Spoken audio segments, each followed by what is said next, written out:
Good afternoon, Brother Marong. Good It's been, afternoon, Fadamu. Brother man, it's been a while. Yep, it's been a I while. never thought I will be missing these Sunday programs. I'm like, wow, I definitely miss my homeboys here. Getting into these, sometimes it gets very contentious. I missed it, no doubt. How you doing? I'm doing good, man, Fadamos. And but how about you? I'm doing very well, thank you. Been in the Gambia for almost over 3 weeks. I mean, close to a month. I'm like, wow, you know, it was nice, it was nice, definitely. It's always good to go home and retrace what I call the footprints, and it's always good. It's always good. It's always good to be home, no Yeah, doubt, no doubt, really. So, how is the family? everybody good, man.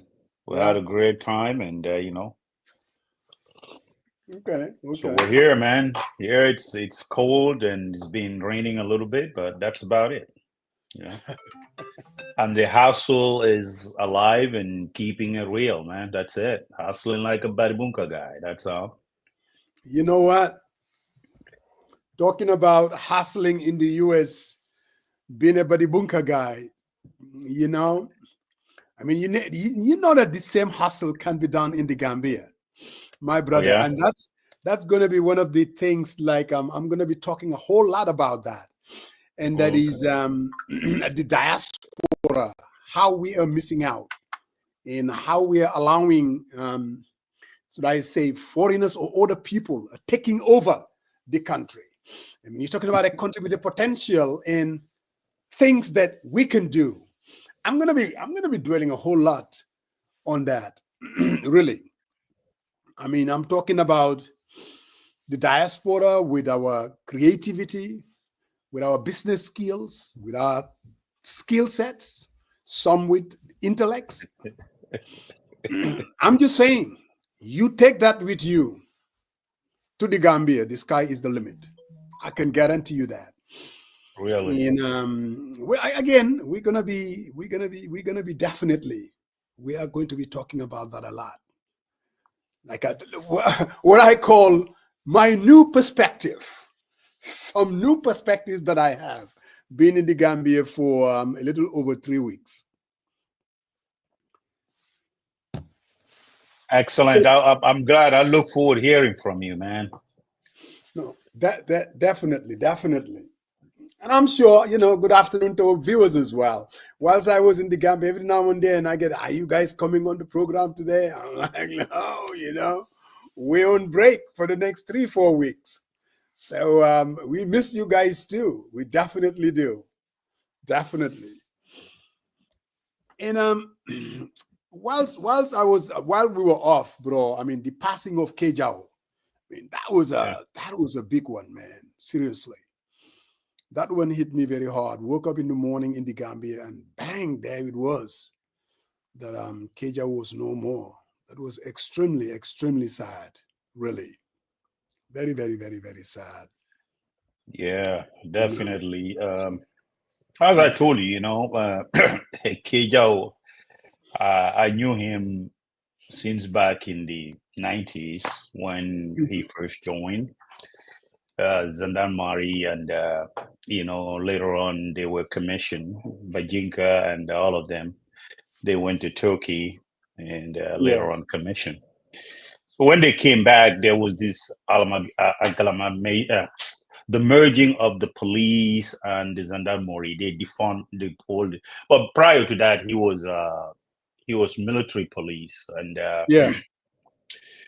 I remember. I think in my write up, I didn't mention Chongan, but Chongan was their boss at the time. So I Okay. think Keja when PPP wants to, sell water in Brikama, and the residents of Brikama didn't like that, Right.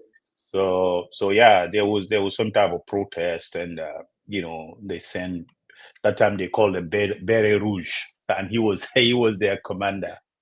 Okay. So I remember, yeah, people were like screaming and burning stuff, and Kejo came in, and Chungan followed up and talked to the crowd to ensure that there's peace. There was absolutely no bullets or whatsoever fired. So I remember that. But since then, we maintained friendship. When he was, uh, he later, most of his badge mates that were commissioned were involved in November 11. So, I mean, most of them were killed. So, and at that time, he has a different take of yeah. I mean, these are young, bright. I mean, I'm telling you, you see them in their group whenever we hang out at the time at Fajar Barracks. Yeah. He was bright young fellows, man. So, I basically kill all of them. So, Yeah. and Kejao, that kind of was a turning point in the whole, July 22nd revolution. So we maintained friendship.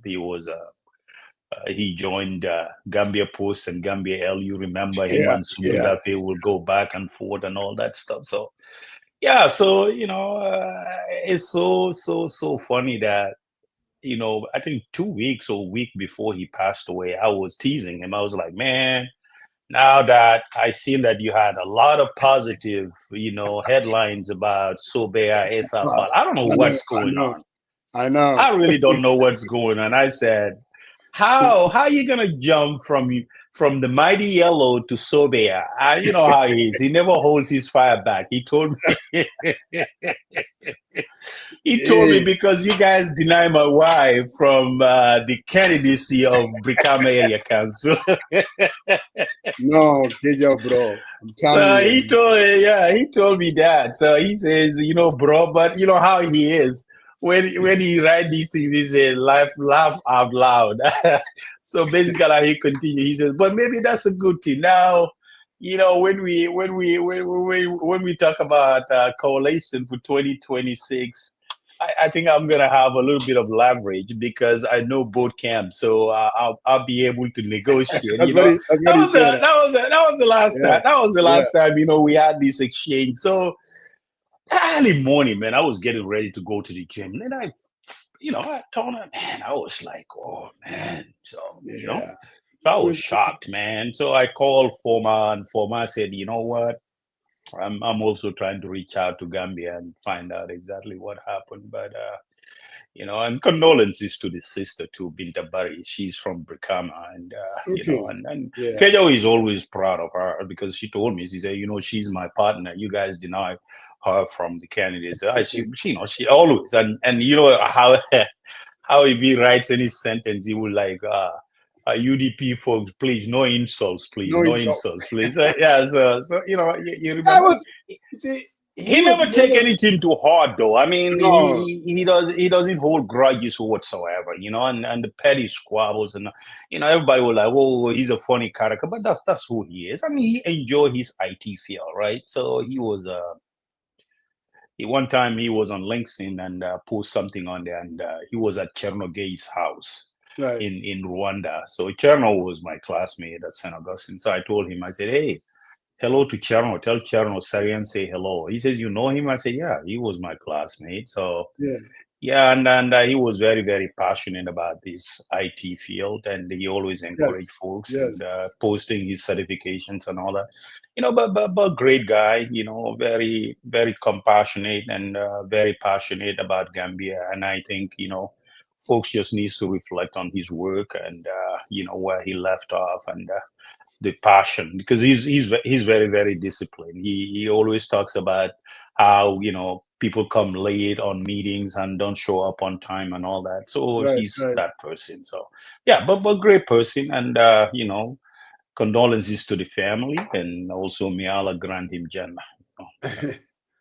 Yes. Yes. Definitely. Definitely. I mean, following up, like you said, with Kejao, the guy was never a party person. I mean, I remember the first time I started reading his stuff, he was more of a doy kind of a person. And all of a sudden, Kejao became UDP. And I ran into one of the Sobea guys, and they were telling me that Kejao is now part of our team. I mean, because I was just, I think I read something from him. I'm like, this Kejao is beginning to sound like opening doors to to be part of Sobea, really. And like you, when I woke up that morning, I saw it. I mean, it was shocking, really. And I called Banka. I'm like, Banka, did you see Kejao? Banka couldn't believe it either. He lived like about 10, 15 minutes from where I lived. So I went by there, saw the family. I mean, it was very, very sad, like extremely sad. But ajana. I mean, it's just one of those things, really. Very, very, very unfortunate. So where's Pop Samba, coach? He's hiding. I told him the first day that we're coming back, you need to come. And Faramos, before you get onto that too, I want to make sure that we acknowledge this, because I know I observed the absence of Sister Tukulor C as well on Facebook, and I think a lot of people reach out to her, and she said she was not feeling well too. So I want to pray for her, and for speedy recovery, and hopefully she gets over the cold and all that stuff, because it seems like she's been offline for a little while. So really, yes, yes, really. And I whilst I was in Gambia, I kind of teased her a little bit because I had a night out with Nene in what's the name? Lisa. Mom Lisa, yeah. Mom Lisa. Mm-hmm. We had and I wanna say thank you to Nene. I mean, meeting her for the first time. It was very interesting. Same thing with Mom Lisa and Banker. We had a night out, tease you a little bit, Sariang and Tukulor, and it was definitely nice. Going to Gambia, sometimes you run into people that you always either talk to but never had the opportunity to really kind of meet. So this was an opportune moment. We had a night out. The food was great, and both Nene and Mom Lisa, they were an extremely good host, really. And again, thank you, Nene, for everything that you've done. Also, I want to thank brother Batambedu. Going to Gambia too. He always organizes this Saturday super, Yeah. And I had the opportunity, all the who is who, different political, and the thing is always about politics with the super kanja, So he told me, I spoke to him that day, and he told me, and I said, tell Almame Fanindal to stay away from Musa Gang. That before actually, I was sitting with Dr. Sen, Almami, and myself. I mean, we were eating from the same bowl. He told me. It was, but I always, like Almami. Like I always tease that he's my kind of UDP. He's very, very measured in his ways, and always. But again, bro, visiting Gambia, I see my homeboy. I didn't have an opportunity to see him, Bob Ture. He's telling me that he lives not too far away. Oh, he was there for a very long time too, Yes, yeah. was. I saw him on Facebook, their presentation. Your man was even there too. Sehu. Yes, I don't know whether, because I got to Gambia the 9th. I'm not sure whether Sehu was still there. Maybe he was. He was there. I think I missed the their fundraising. I would have gone for real, just to meet these guys. I definitely would have gone. But I think they had it. I got to Gambia the 9th, and I'm thinking that maybe they had it before that, something like that, maybe days before. But yeah, it's interesting. Bob Ture, yeah. Unfortunately, we couldn't meet. But this is something about Gambia, Sariang. Gambia is a totally different place.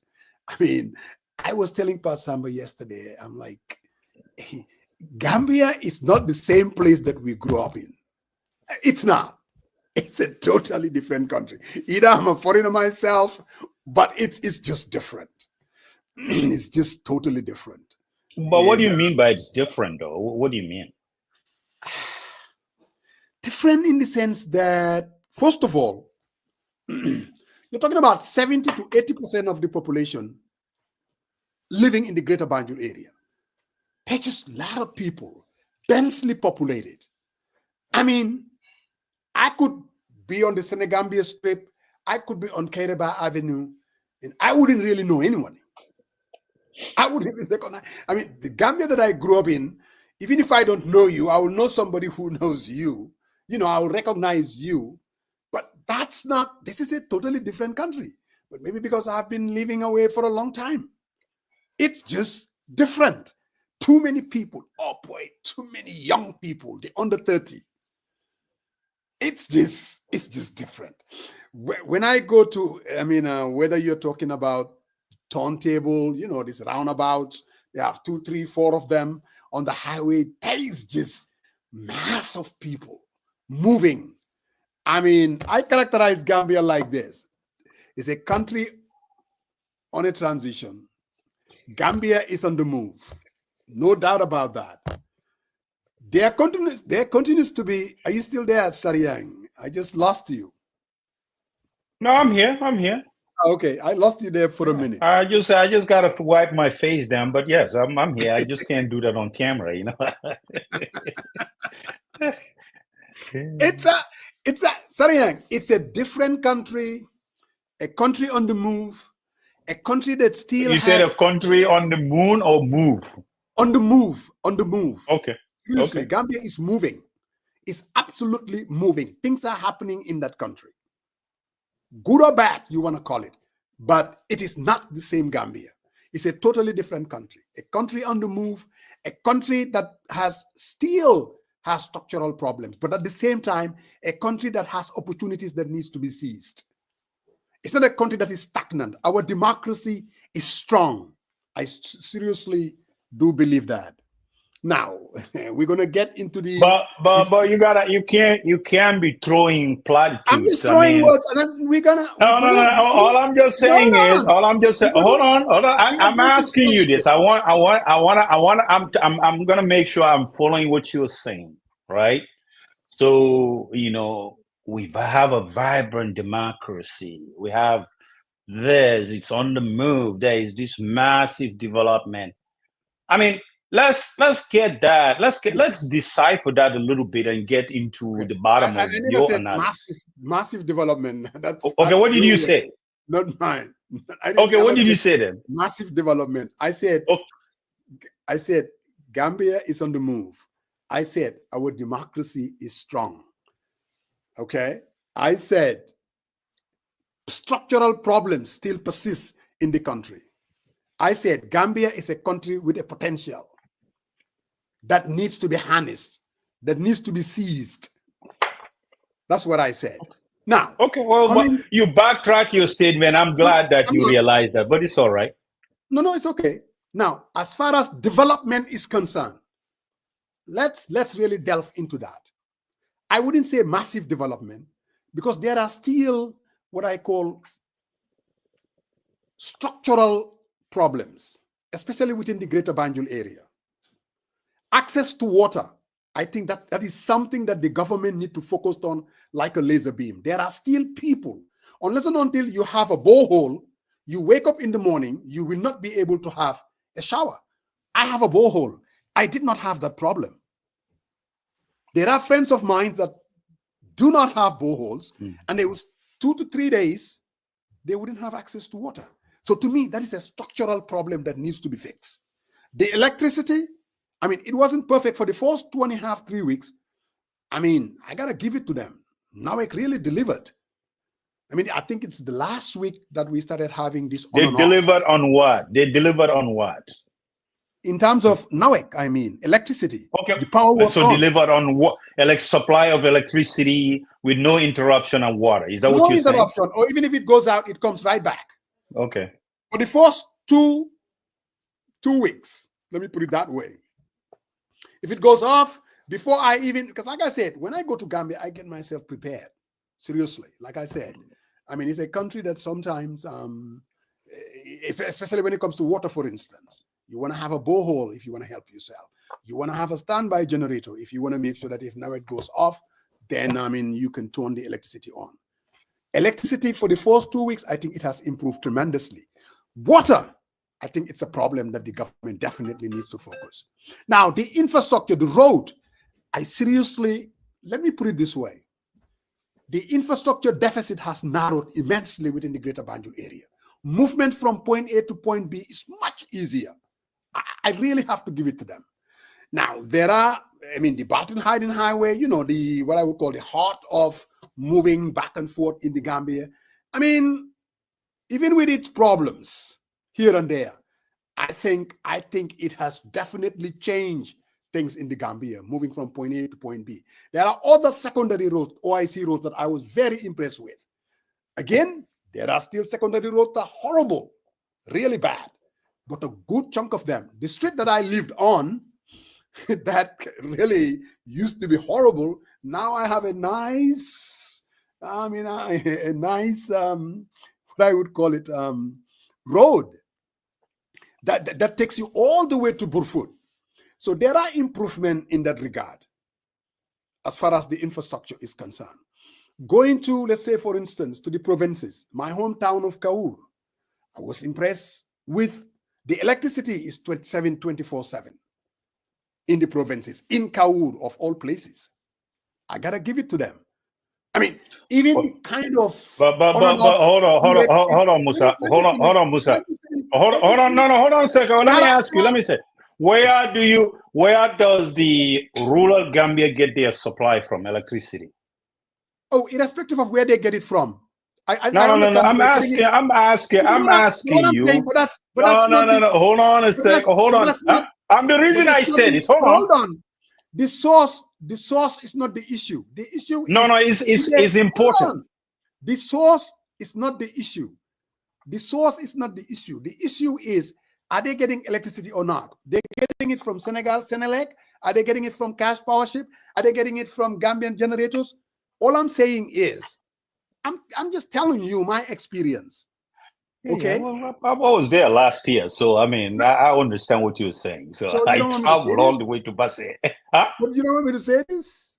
No. I don't have a problem, but it looks like what I'm trying to say is, I think you have to don't throw platitudes, be specific about, and that's why, because it's enlightening, right? Because it needs to be interactive. It needs to be interactive. I'm with you. I sit on here. Some of the words that you're saying, I wanted to know exactly where do they get. Is that from Nawek or that is sourced from somewhere for rural Gambia? That's all my question was. First of all, my intent was not to get into where they're getting it from. They're getting it obviously from Nawek. Nawek is getting it from Senelec. They're purchasing the power from Senelec. They're purchasing some of their power from Car Powership. So for me, the question is kind of irrelevant. The point that I'm trying to make is 24/7. Kaur Dandi Mayo, they had electricity. It never went on or off. Another thing, there was water for the first time. Shower in Kaur was unheard of. And let me say this. The things that I'm saying has nothing to do with whether this government is a total failure or not.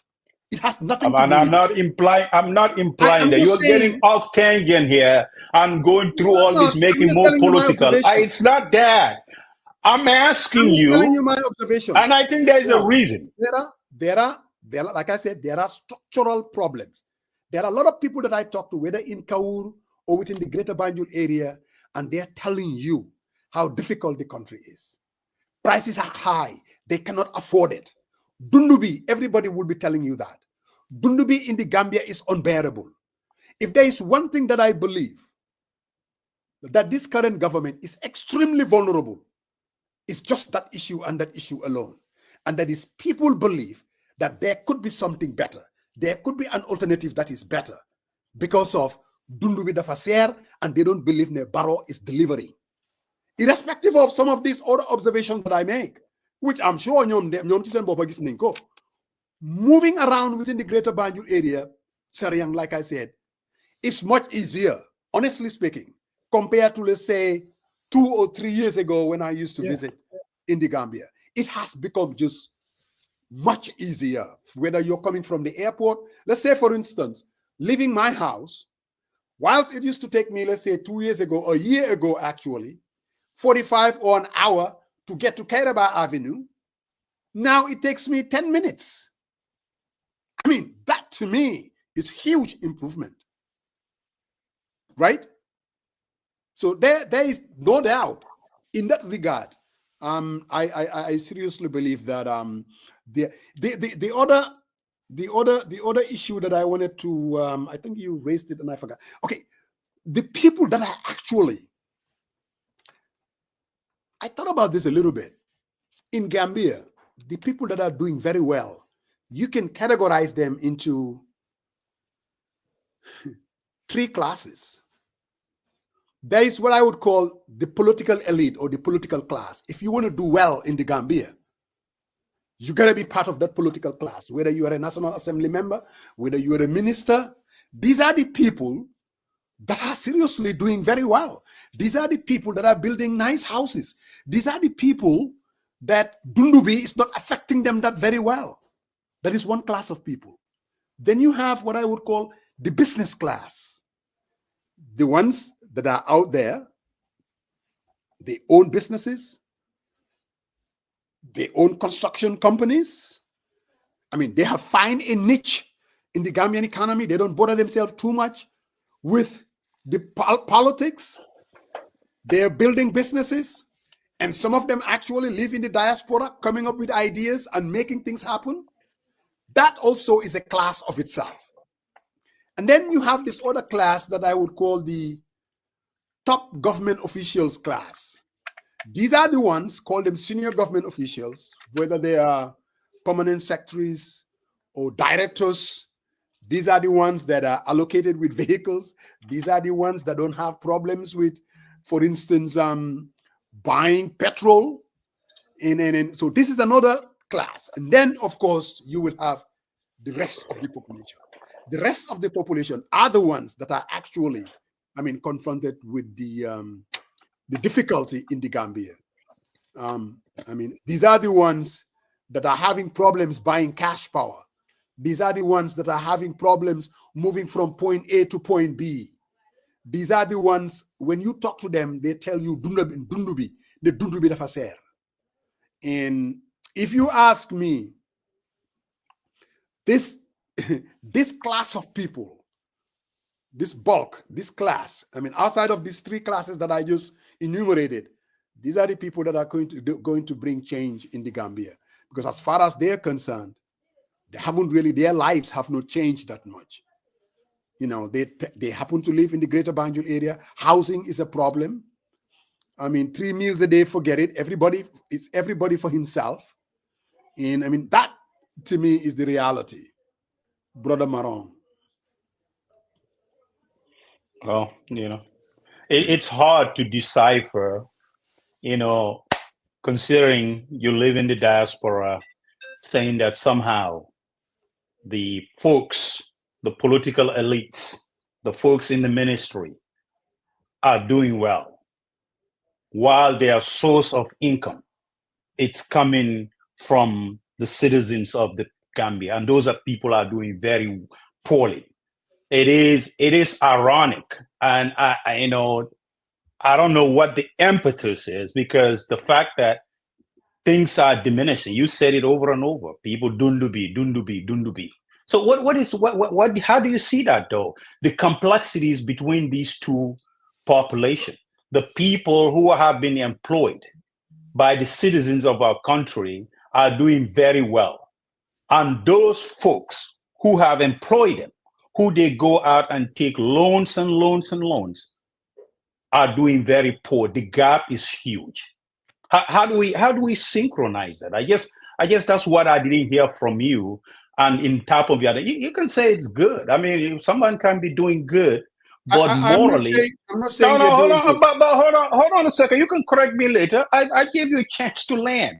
You can say that. You said the political class, that if these people are thriving, meaning life is good for those people. So I mean, the poor folks in the rural and folks within the greater Banjul, if then so, and those are the folks that the government goes and take loan on their behalf. And I think what is driving that? I think that is the main conversation I want to hear. I mean, the fact that you are a government employee, you are able to build a 3-story building. within a year or two, when you look at your salary structure, when you get paid, how much you get paid, if you count that or calculate it over a year and the structure that you are building, do you earn that? I mean, that's a conversation we all ought to have, right? Yes. Not per se, embrace such class. I think such class should be called into question and challenged, because if folks are doing well, it's just like our own families. If you have siblings and everything, everyone keeps talking about you're doing well, you're this, but your siblings are not doing, they are doing bad, they are struggling. I mean, the reflection comes back onto you. And I think that's where my question is. How do we kind of do our analysis to say, is that a good thing for the country, that some in the political class and some who are employed by the government are building these massive structures, and while the citizens of the country continue to struggle on daily basis, they couldn't even provide 3 meals a day? I think that's what my interjection here is to you, and I'm open for discussion on this one. And I wasn't saying that I'm embracing this class or that class. And again, I want to respond. I am not saying you said that. I did not. Hold on. I did not. I think it was Mbaisi or Fakura that asked about the 70%, because I said almost 70% of the Gambians happen to live in the greater Banjul area. Again, these statistics, I just pulled it out of a hat. It could be less, but I'm telling you, it's not too far off. It looks like every Gambian is within the greater Banjul area. Again, you're absolutely right.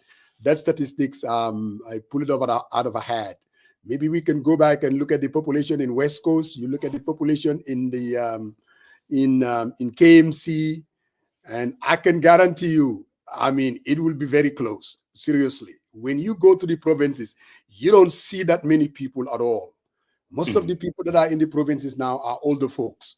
I mean, the majority of the young people are seriously in the greater Banjul area. And that is something that the government has to look at very carefully. Somebody is saying that Mr. Jeng, you're very dangerous, is a fan of the MP. I am not. All I am doing is giving an observation of what I saw. When I mentioned about in the provinces that there is electricity 24/7. I mean, that is a fact. That has nothing to do with whether it's because of a government policy prescription or anything like that. I'm just stating a fact as far as my experience is concerned. How does that make me dangerous? I don't understand. And when I said that, but you gotta ignore all these comments, though. You concentrate if you want. It's interactive.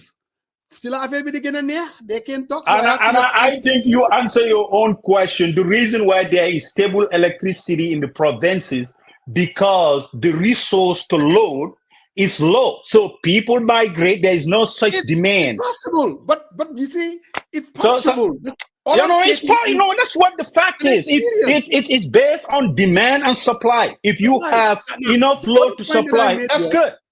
Huh? Whether even the people in the provinces can even afford cash power is a whole different ballgame, because it's extremely expensive. I can guarantee you, most of the people who happen to live in the provinces now, my sister is there, the cash power is usually financed by us. Is the Sariang Marong with your auntie living in Bundung or in what they call it again, Badibu? Basically, maybe the cash power, you are the one who's funding it. Again, guys, you have to relax. All I'm doing is giving you my observation. It's not a total endorsement of this government or that government. But you said it's interactive. They are trying to fact check you on real time, so it's all right. Let's go. No, it's fine. I like the fact check. So let's go back to this class of people that you misconstrue my point. That in the Gambia, unfortunately, these are the 3 classes of people that are surviving in the country. Look at this guy. I told him. Hello. You see, I told you that. You should have looked at it. Mute. This guy. I told him to check his thing whether it works or not before the program. Okay. No, I thought you were having a private conversation. That's why I was go mute. Guy, okay. Man. Okay. So I know what you mean. the point that I'm trying to make, Sarian, is not to embrace or to glamorize. What I'm saying is the Gambia that I see, the people that already got it good are these three set of classes of people. You have the political elite. If you are not a Sidinjai or if you are not a whatever Sane in the National Assembly member of that place, these are the people that have it good. They have their Prado, they have their, it's all gassed up. They are the local champions in the community. They have it good. That's one class of people. Then you have the business elite, the Sariang Marongs in this world going into Gambia and building up a business. And this is something that I would really like to be talking to the diaspora, that Gambia is open for business, that we can seize.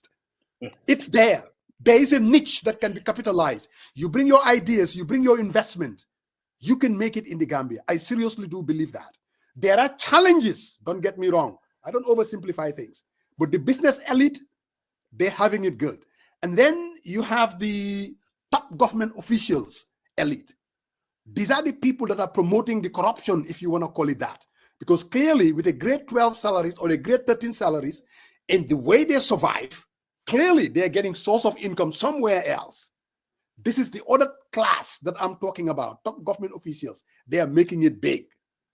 And then you get the rest of the population, the rest. And that's where the majority of the people are. And these people, they have it rough. These are the people that cannot afford cash power. These are the people that cannot afford. They are the first one that will tell you a bag of rice is not affordable. These are the same people that will tell you having 3 meals a day is something that it doesn't exist in the Gambia anymore. So that's just the point that I'm making, Sariang. It's not a question of what I'm embracing this class or that class. I did not say that. All I'm just saying. Like, keep talking, so no, because it seems like there is a, hold on a second, because you're here, they're driving their parados. And I think that's why our national debt skyrocketed, right? More than the two former presidents, the two former governments, right? So I think good that you are making those analyses, but I'm sitting behind here and it's like, what is wrong with this picture? Right? And I think I take exception to it, because if those folks are driving in those parados and yes, they had a salary deduction, but the government has to come up with the other part. And we are indebted. Yeah. I mean, the debt is massive. Let me send it. And we're not able to pay that debt. And when I hear Musa again saying that, oh, they are doing good and they are building these massive. Musa, I think all the viewers are listening, and I think to be honest with you, I was taken aback that somehow, you're saying this with all seriousness. And I was like, are you serious? Are you saying this thing? I mean, where are they getting their money from? Right? And I think that's the conversation. If the people, the citizens who employ you, right, are doing poor and poorer and poorer, and the class, so-called elite class, at the detriment of people, are building homes where some of the folks that move from the rural to urban areas don't even have a decent housing to live in. And somehow we call that they're doing good. And where are they doing good? I mean, I think I'm not saying you're embracing, but I think this is a fundamental question. I want to make sure we delve into more deeply, because I think it's problematic. It's problematic. If those people, they're out of government, they go find a job in the private sector, or they hustle like us here. Some of them, their qualification is not even more than your qualification, my qualification are more than them. A majority of the people in the diaspora. So I think that's where my fundamental question is. And that's where I said it's an issue. Not that I'm glad that you are highlighting this, but the fact that that's your observation, that's a problem in itself. Right? So I'm not saying Musa is siding or embracing. No, I'm not saying that. I did not say that. But I think for the fact that you had that observation, that's a problem in itself. So it's a huge problem. It's a system problem. When like you have to be a political operator, and that is why it's not very uncommon to see people switching from one party to another, going to become a. I mean, was it just a couple of days ago? Somebody kind of moved to the NPP, and he's like the whatever advisor. Analysis. In other words, hold on. Because that's not a justification. No, I'm not justifying. Listen, what I'm saying is Gambians, just like living in the country, they have read the tea leaves. It has become a survival game. And this is where I think our country is going to be in trouble. People believe unless and until you become a political opportunist, in order to join that political class, you will not be able to make it. And that is why, because people are not stupid, they see people that are driving the nice vehicles. They see people that are seen to be local champions. They're like, you know what? I want to be one of them. Because as far as the national cake is concerned, this is a class of people that unless and until you join it, you will not be able to survive. Now, that's a problem. I'm not saying, I'm just giving you an observation. And then you have this other class of people. And for me, this is the class that needs to be embraced. That is the business class. This is the class that needs to be tapped. Gambia is open for business. And if you have ideas, if you have investment, you can make it in the Gambia. There are structural problems. There is a need for political change. See, I want people to listen to me very carefully because people. I'm listening. I'm not talking about you. I'm talking about the people that I'm talking to. Well, sometimes I think the problem is your analysis is all way out there. You are all over the map today. So I give you a chance. Go ahead. Just because. Did you get some coffee this morning, Father Mo? Did you get some coffee too, bro? Bro, everything that I said is right on the money. It's observation. Okay. Father. Let me give you an example. I talk about the political class. I talk about the business class. Yeah, I can guarantee. No, now, go ahead, Musa. I'm just talking to myself. There is a business class. These are the people, some from the diaspora, and some clearly they live in the country. They understand the game. They open up their businesses. They're the ones that have the mini markets. They're the ones that have construction companies. And these people are doing well. These are the people that open. Okay, I ran into this Fana brother. Okay, and I'm just telling you. I'm just giving you an example. You're giving my anecdote. No problem, Musa. Go ahead. Yes. Sarian, I already told you the majority of Gambians are doing very badly. Dundubi dafa ser. They're having problems with housing. They cannot afford electricity. They don't have access to water. I already told you that. Okay? So that is a problem that needs to be fixed. But what I'm telling you is there is also business opportunities in the Gambia that can be exploited. There is also the construction business is way up there. Bro, everybody and their father is building high rises. I remember one time I came from Senegal and I talked about, this was I think 2 years ago, that how you measure how a country is doing economically, especially with construction. Look at how many cranes that they have. And I said, in the Gambia, I haven't seen even a single crane. For the first time, I'm seeing cranes in the Gambia. They are building high rises. These are not government. This has nothing to do with the policy prescriptions of the government. But what I'm telling you is there are investors that are making things happen in that country where a Sariang Marong could be one of them. These are opportunities. This is the business class that I'm talking about. Now, again, the majority of Gambians, they cannot afford the daily living. They cannot afford cash power. They don't have access to drinking water. That is why there is a need for change. What is sad is, especially from us, when you make pronouncements, they try to put it into NPP, oh, government, oh, the country is in dire strait, oh, so when you said it, it means like this government is doing good. I am not in the business. No. But don't joke. People have their opinions, and we gotta Their respect the opinions are wrong. opinions of people. No. Come on. So you said something that I want to take you on. You said something. You said the diaspora, right? Yes. I think it cannot be homogeneous, and everyone's experience is different. My experience is different, right? Folks like Yunus Hydra went to Gambia. They wanted to establish their business. They hit a roadblock and they came back, right? And I that's good that you're saying, but why do we think that majority of the business owners are non-Gambians? Because in the beginning of your segue, people who are thriving, you felt like the foreigners have taken. But why do you think that atmosphere is there? I mean, honestly speaking, with all seriousness, there are Gambians who are thriving. I mean, the brighting example is Uncle Mustafa Njai. He's doing well, and there's other construction companies out there. There are several of them doing very well, sole phrases and all that.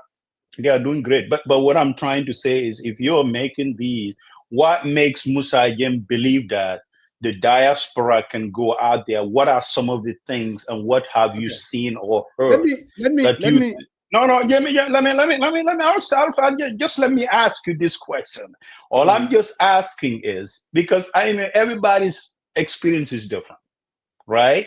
So if you go out there, and want even a license, and maybe my forte, things that the route that I reach out to an office to apply for a license, and they want me to do this, and I don't want to do that because I do not want to bribe someone to get papers, right? So I mean, people like Yunus, and there's several of them out there who hit a roadblock and they couldn't continue. They came back. So my question to you is, what made you believe that still now there is an opportunity and an enabling business environment that would encourage some folks from the diaspora that can go out there and invest and thrive in that environment? Yeah. Before I answer that, I want to answer Fakura. It's interactive, like you said. He said 1% of the population is in the classes you mentioned. He's absolutely right. I mean, I'm not actually sure, but I know that it's a very small minority, Fakura, if you ask me. Because clearly, when I say the political class, you can count the number of National Assembly members, and then of course, of course, the ministers, and what I would call the chairman of different constituencies. So they cannot be that many at all. But those are the small number of people that I would consider the political class. And then when you get obviously to the business class, that are much more difficult to put a number on. So yes, the majority of the people that are struggling is the average Joe, the ones that cannot afford their cash power, the ones that cannot afford Bundabi. That's where the majority is. I mean, to put a number on it would be difficult. Coming back to your question, Sariang, I'm not naive. I know that there are Gambians that kind of pack up, went to the Gambia, especially just after the change, I mean, to establish their own business. Now, you ask me, how is that the foreigners that are making it?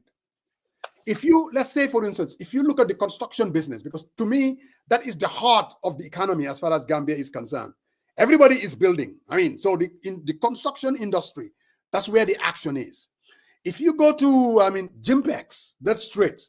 Most of the businesses are owned by Lebanese. Now, it's because two things. They either have the investment, all right, or they have the connections outside of the Gambia where these goods can be brought to the country. So if a Sariang Marhong, for instance, if you have the capital investment, if you have the connections that is needed, I think you can do extremely well in the Gambia because there's nothing. What do you mean by connections? Bro, let me answer the question. No, but what do you mean by connections? What do you mean by connection? Connections meaning if you have business relations with, let's say, suppliers in this industry outside, because I believe that's where the Syrians, the Lebanese, the Egyptians, these are the connections that they have that maybe the average Gambian businessman don't have. So I'm saying, somebody who lives in the diaspora, all right, who happens to be able to establish this kind of business relationship with suppliers, somebody who lives in the diaspora that happens to have the investment capital, I can guarantee you, you can succeed in the Gambia. That's all I'm saying. The other route that I see that is happening in the Gambia now is, the tech industry. Gambia is going digital. If you're an IT person, we were just talking about Kejao, who went home and was trying to get himself going. If you're in the tech industry, you have ideas. There are a lot of things like homes. Let's say when I was in the Gambia, just me as a customer, all right? I wanted somebody to come and fix my, give you an example, cameras, for instance. I want somebody to come and fix I was having problem with my internet. I want somebody for security cameras and electrical security. And there was this Sierra Leonean business that I contacted. When you ask people, they say, oh, call Al-Kini, Mom, he will be able to take care of you. What I'm saying is we have a lot of people with those expertise, with those technical skills, that if they were able to move to Gambia, they can make things happen. That's all I'm saying. Again, this has nothing to do with policy prescriptions or whether the government, let's even say this. The government needs to change come 2026 so that our country can be taken to the next level. Let's agree on that and move away so that all the suspicions that people have, let's set that aside. This is not about whether it's a government that is enabled, is a government with policy prescriptions and they are making things happen. No, I'm just saying the Gambian reality today, like I said, is open for business. Now, like you said, on an individual basis, some have horrible experiences. No doubt about that. But even here in this country, you started your business. I started a business here 5 years ago, 6, 7 years ago. Things don't happen overnight. You stay at it. That's how you build a business. You don't build it overnight. You don't get up here with expectations that I'm in Gambia, I'm going to build small business. At the first problems you run into, man, bro, I'm out of town. No, it doesn't work like that. It doesn't work like that. You stick it out. You bring in your expertise. You bring in your technical skills, depending on what industry you are in. You bring your passion. You see, there was something that Taff used to say, Gambia did not them, they are queer. Now I'm beginning to see that maybe there is truth to that. Gambia did not them because we can make it work. And let me tell you, government is the problem because government in the way. Gambia will develop if Gambians take ownership of it, because government will never be able to take the country where it wants it to go. That much I can tell you. Government, in fact, if you ask me, they are the ones preventing people from making things happen. It's the problem. And this is where the corruption comes in. Government is the problem. If I want to borrow from Donald Trump hiring, maybe we need our own Elon Musk to go in there and dismantle government and find out the inefficiencies. A total overhaul, because government is the problem, my friend. Sariyang Marong. I think that comparison is ridiculous because Elon Musk is giving people sleepless nights, and I think it's very insensitive at this point in our republic to compare that. Please, I'm just gonna push back on that. Please don't do that, because a lot of people I'm just saying, Lane. No, I'm just telling you the comparison, with all due respect, Faramos, is ridiculous. Don't even mention that, man. Don't mention it. You talk to the families, talk to people, watch. No. You know, sometimes I think you are joking. This is not a joke. I am just letting you know. Elon Musk is a bad example. It's a bad example. Don't say that. So please, we are on tangent. All my question was getting into all this. I get what you are saying. Let's stick to our conversation before getting adrift on what is happening in this country right now. Okay. That way it takes away from having a good discussion on what we're discussing. My question was the enabling. Let's go back. I know, just like you, I have a problem with Elon Musk. I know that the guy is a racist. I have serious problems with him. But what I'm saying is the whole idea of having in our government, for instance, an individual or officers to go in and find out and find out the inefficiencies, the corruption. Because to me, government is the problem. Seriously. I don't think government. I don't think. Man, I don't think come government. on, Musa, man. Come on, Musa, bro. You know better than that, man. Come on. No better than Go what? ahead, Father. Okay, where do you, no, hold on, Pasamba. No. Now he's delving into platitudes. Where do you have a problem with what I said, that government is the problem? No. I'm not. I think I don't want to get carried away. Let's stay. Coach, you go ahead. I know. No, I am not. I reserve it, and I reserve it. Save you on this one. I know. I push back. I push back on. You are trivializing. You are trivializing this whole issue. I'm making a comparable element. I think that is ridiculous, and it's beneath. Because people's lives been impacted. He went in there into the system and freaking hack it. So that's why no wonder there was a court injunction. So don't get me wrapped up on all that nonsense about Elon Musk or something like efficiency. What efficiency is he going to do? Okay. Freaking making some people one cut it. I don't care. I'm not going to explain that. Coach Pasamba, you go. No, I'm not. I'm not going to talk about Elon Musk. I'm done with him. I'm telling you, right? I'm not going to do it.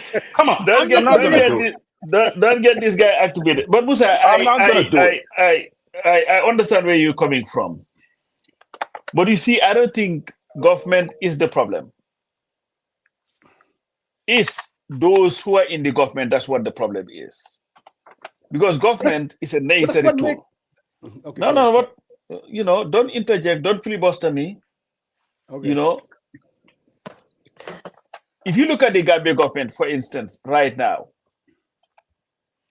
if you do not have serious people, Musa, running the country, serious people running institutions, and when I say serious, it's all encompassing.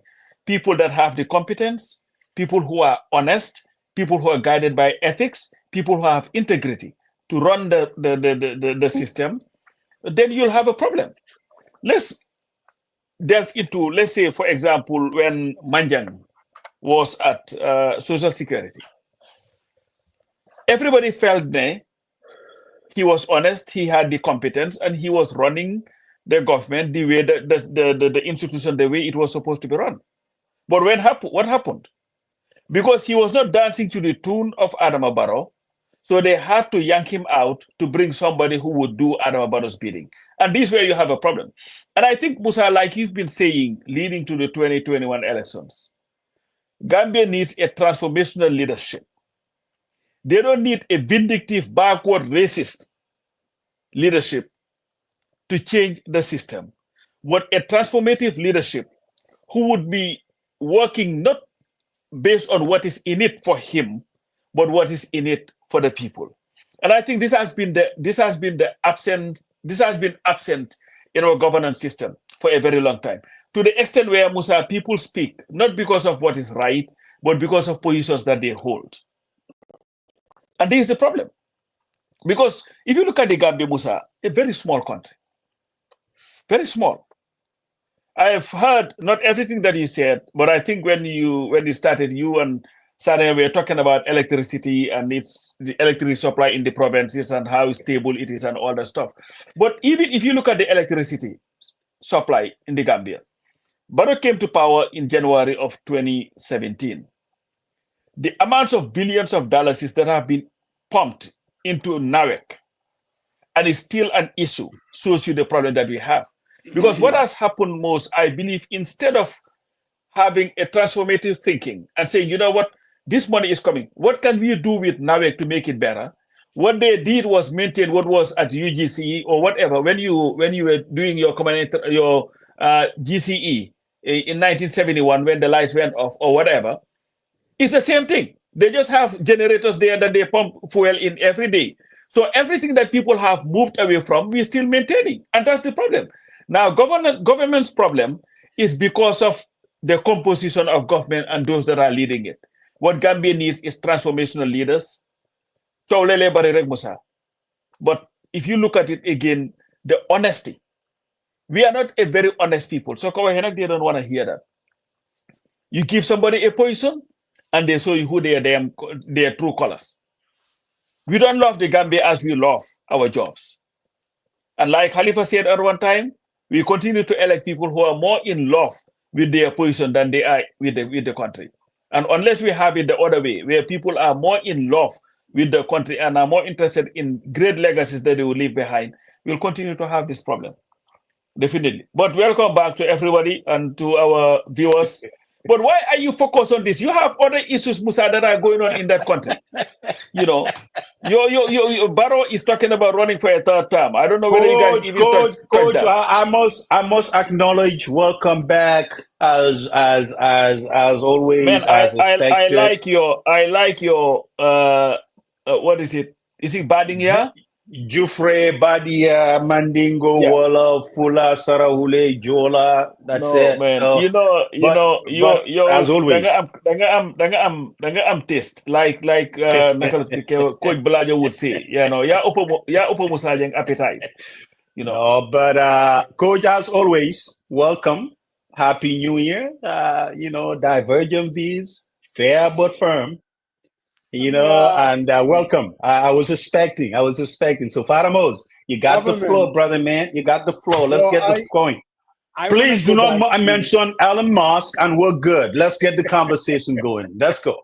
No, please. No, if you look at our budget, we all know an entire revenue that we collect from taxpayers, we use that money to do what? To fund government. Isn't that true? Yeah. For Gambia to be taken to the next level is going to take individuals like you and me, private people, Gambians living in the diaspora, taking their skills, their investments, their capital, doing their thing. That is what's going to build Gambia. Not this government that we're throwing all our money. And we have absolutely nothing to show for it. I know the Elon Musk, bringing in the Elon Musk kind of pushed the wrong button. I feel the same way about the guy. But what I'm talking about is we have to go back and look at this government that we are spending all this money on. What do we have to show for it? I don't know. You're the one. No, I don't know. Nothing. You know? So in other words, when you have a government that you are spending all this money and you have nothing to show for it, I mean, clearly then there's nothing wrong with going back and revisit that entity, that enterprise, this enormous structure, and said, you know what, maybe this thing needs total overhaul. Then you put setatko. Let me give you an example. Trying to get a passport, you go to this Hagan Street, or is it Bakul? My friend, there is a better way of managing that process. You have the entire population waking up in the morning and going up there. It's inefficient. Yeah. I'm just giving you an example. It was last year when I went to Gambia that I applied for a meter. Okay? Give you an example. A meter, electric meter. Because there are people like you and me. I know of a lot of Gambians in the diaspora who are going home, doing their thing, building houses, building apartments, trying to do something at home. But the reason why we are not able to do it efficiently is because of this big government and their bottlenecks. You apply for a meter for a whole year, unless and until I go out there and dash somebody something, I will not be able to get the meter. And that's what my nephew told me. Don't waste the time. Next year to do a meter. And that's exactly what happened. You cannot rely on just a process of making the application, paying the amount of money that you're supposed to pay, and then get your meter. So to me, government is the problem. That's all I'm saying. Nay, Gambia is on the move. Gambia has potential. What is going to take Gambia to the next level is going to be you and me. Gambians living in the diaspora with ideas. Gambians living in the diaspora with investments, with investment capital that are ready, willing to go home. Now, don't get me wrong. There is absolutely a need to change the political class. Just like Pasamba was insinuating, there is a need to have a transformational leader whose work, creating this enabling environment, aligns with aligns with a population that is willing to come and make the difference. That, without a doubt, is necessary. But I just want to caution most of us. We have this tendency to think that just replacing a government takes care of the problem. Replacing Sariang Marong and bringing Musa Jeng takes care of the problem. I think we need to be very cautious. We need to be very careful. We need to be very calculating. That let's not fall into this pit again.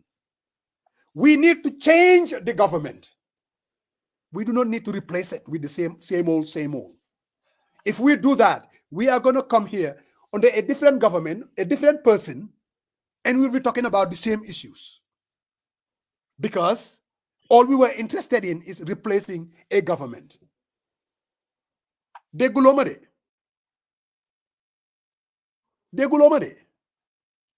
Are you asking me? I thought you were making a comment.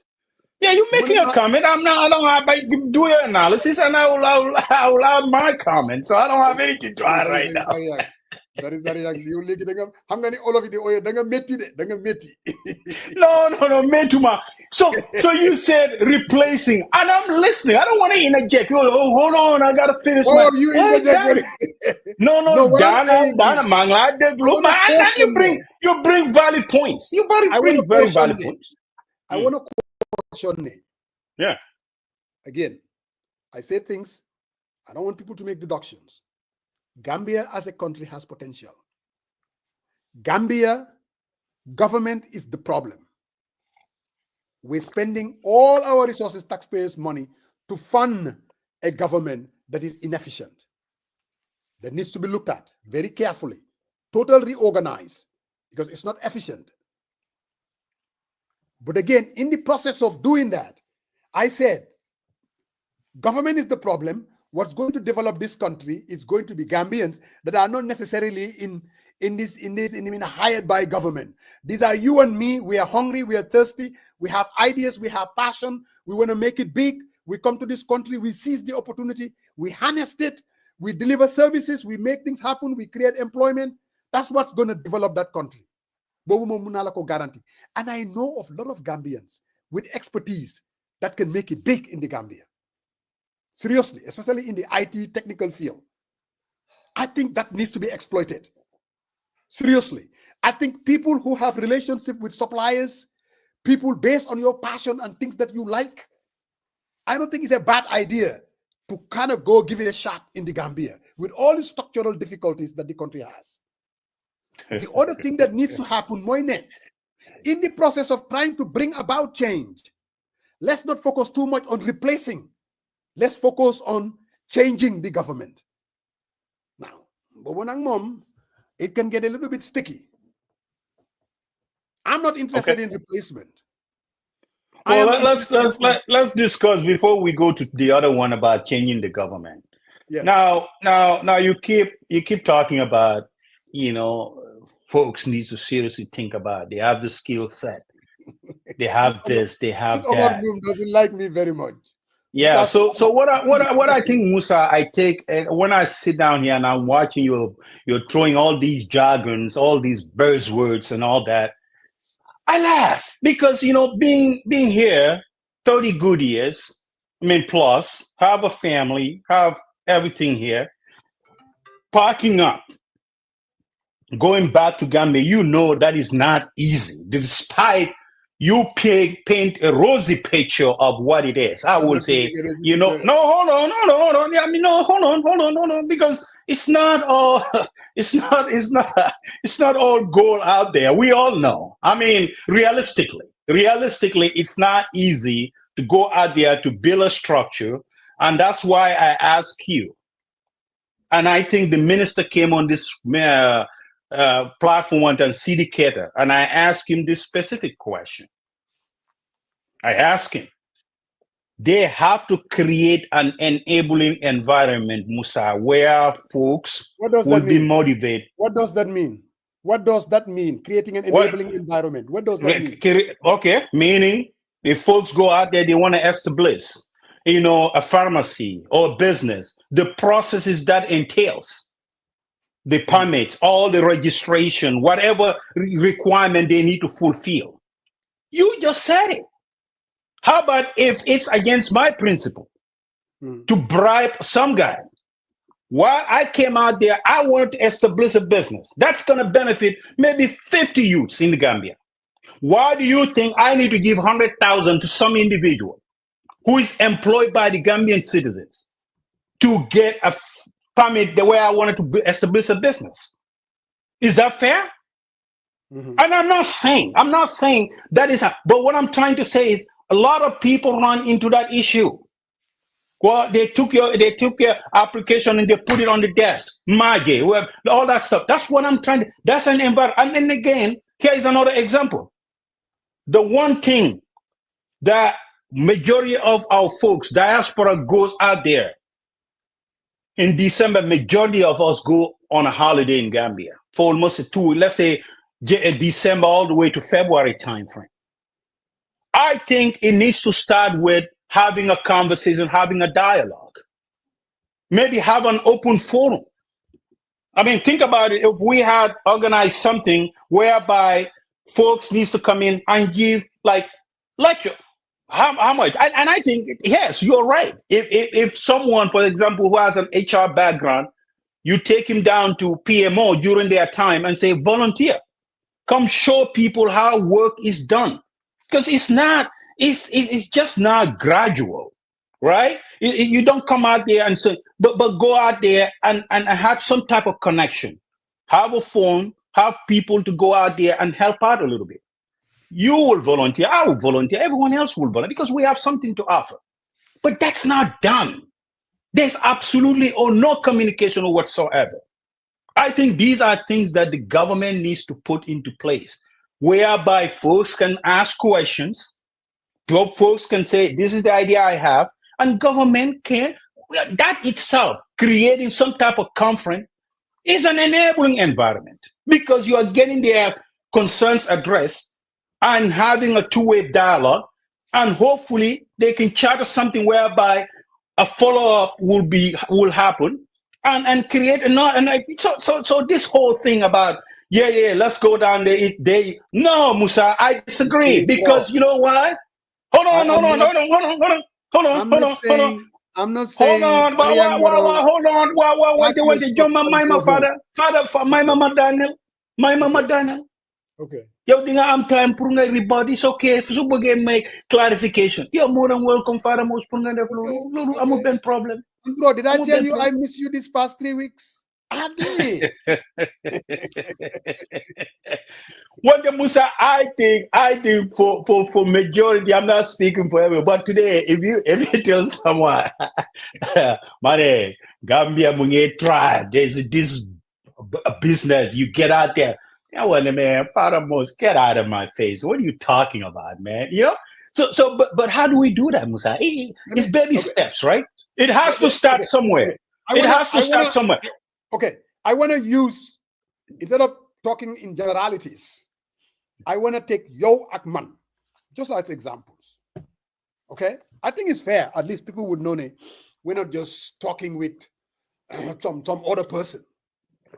Sarian Maron is someone who has experience. You've been in the army. I mean, Navy. You have in the Navy. The world's finest Navy. Yes, finest Navy. You have experience in logistics. Because I hear you whenever we talk about NAWEC and purchasing power, I mean, you have ideas. No doubt about that. Sarian Maron, your daily bread today, you have a business in Vancouver where you deal with suppliers, okay? And that's how you make your living. I'm here in Atlanta. I'm an accountant in a hotel, a controller. That's how I make my living. And I've built my business in the entertainment business, Savannah Event Hall. I talked about it all the time. I can guarantee you, looking at what you do and what I do, Sariang Marong, based on your relationship with suppliers, you can go to Gambia and open the same entity, maybe at a bigger level. And you'll be able to create employment and still make money and be part of that business class. Inde, I can take my Savannah Event Hall with the passion I have, the ideas for the past 5-6 years, and open up an entity like that. Because I see, I went to weddings. They say Coco Ocean. I'm not impressed. I mean, the setup, I'm not totally wow.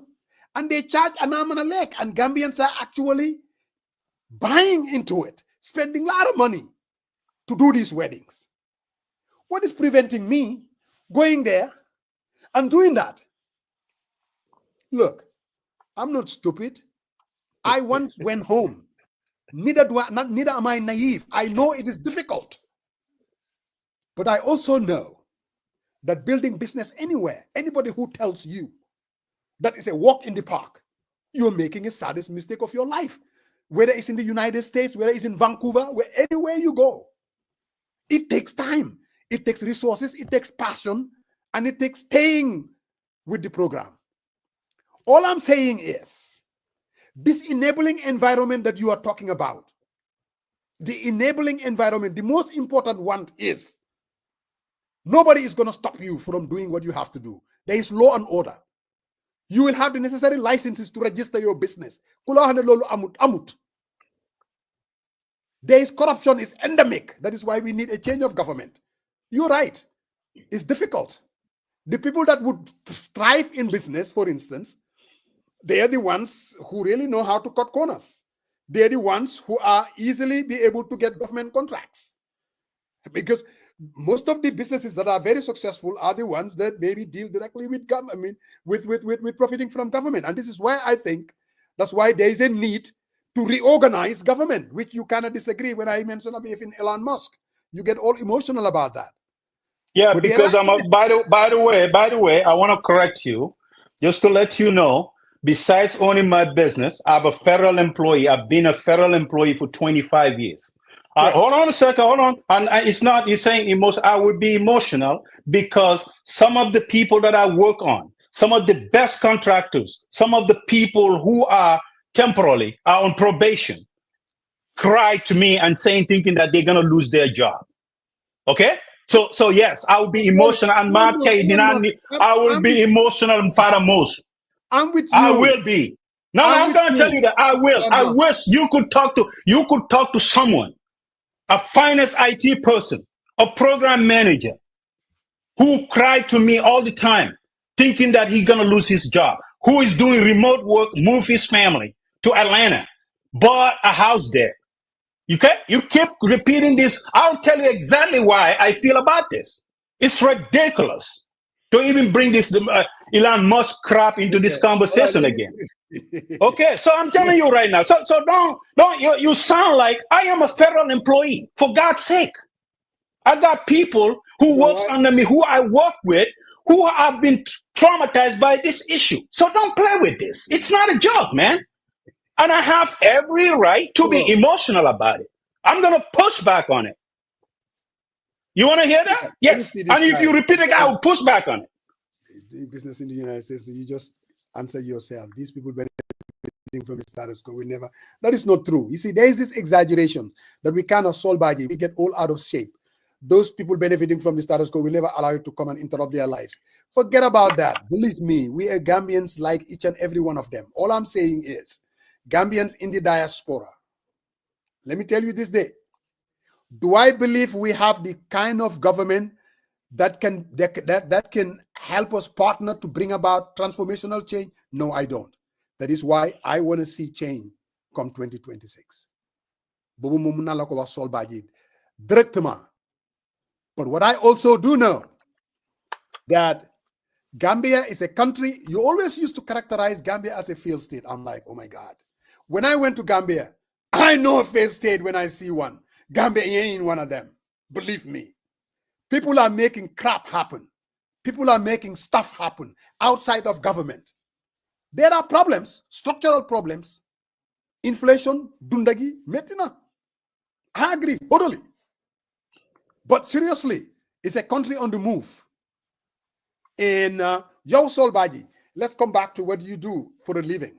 You are in the education business. So we all see the every year the WAEC results that we get from our children from grade 9 results are always extremely poor. I could see a Sol Baji, somebody who has passion in education, somebody who has connections here in the United States, somebody who said, you know what, I want to make a difference. And the way I'm going to do it, I'm going to go to Gambia and I'm going to create a system whereby you will make money, Sol, and then people will start seeing results.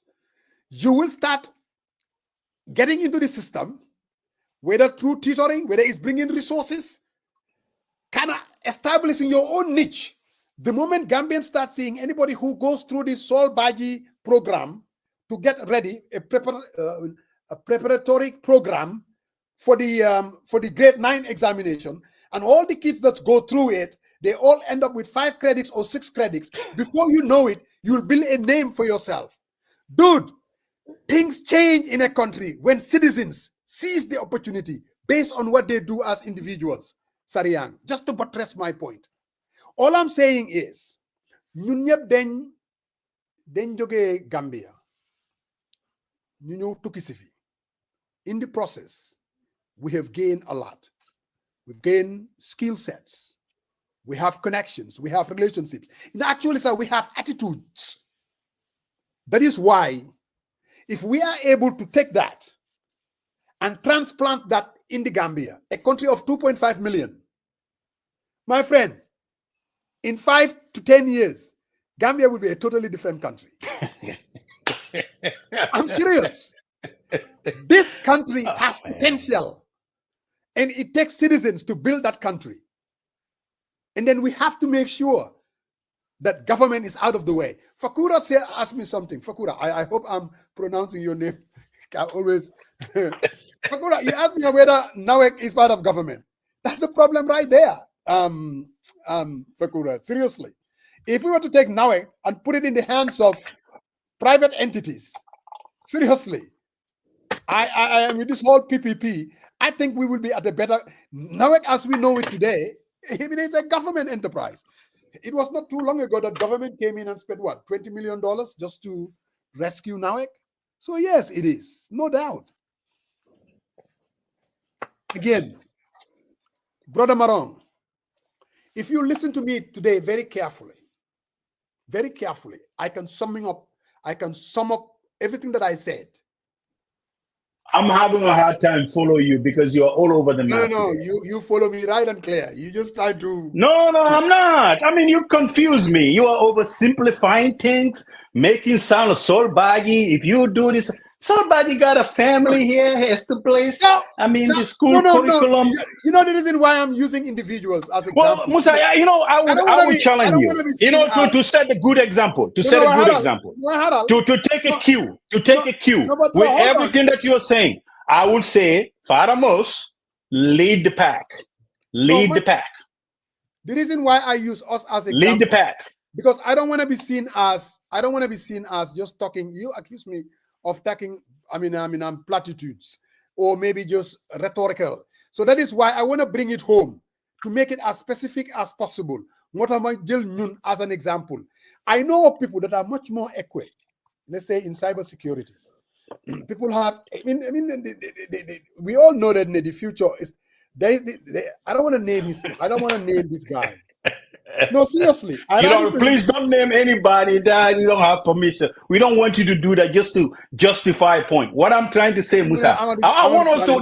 There's a lot of pressing. There's a lot of pressing issues. I just don't want us to hang up on this. I'm not promising a job, Amadou. Don't worry about that. Okay. Government cannot help me. Government cannot help me. Musa, I have no doubt.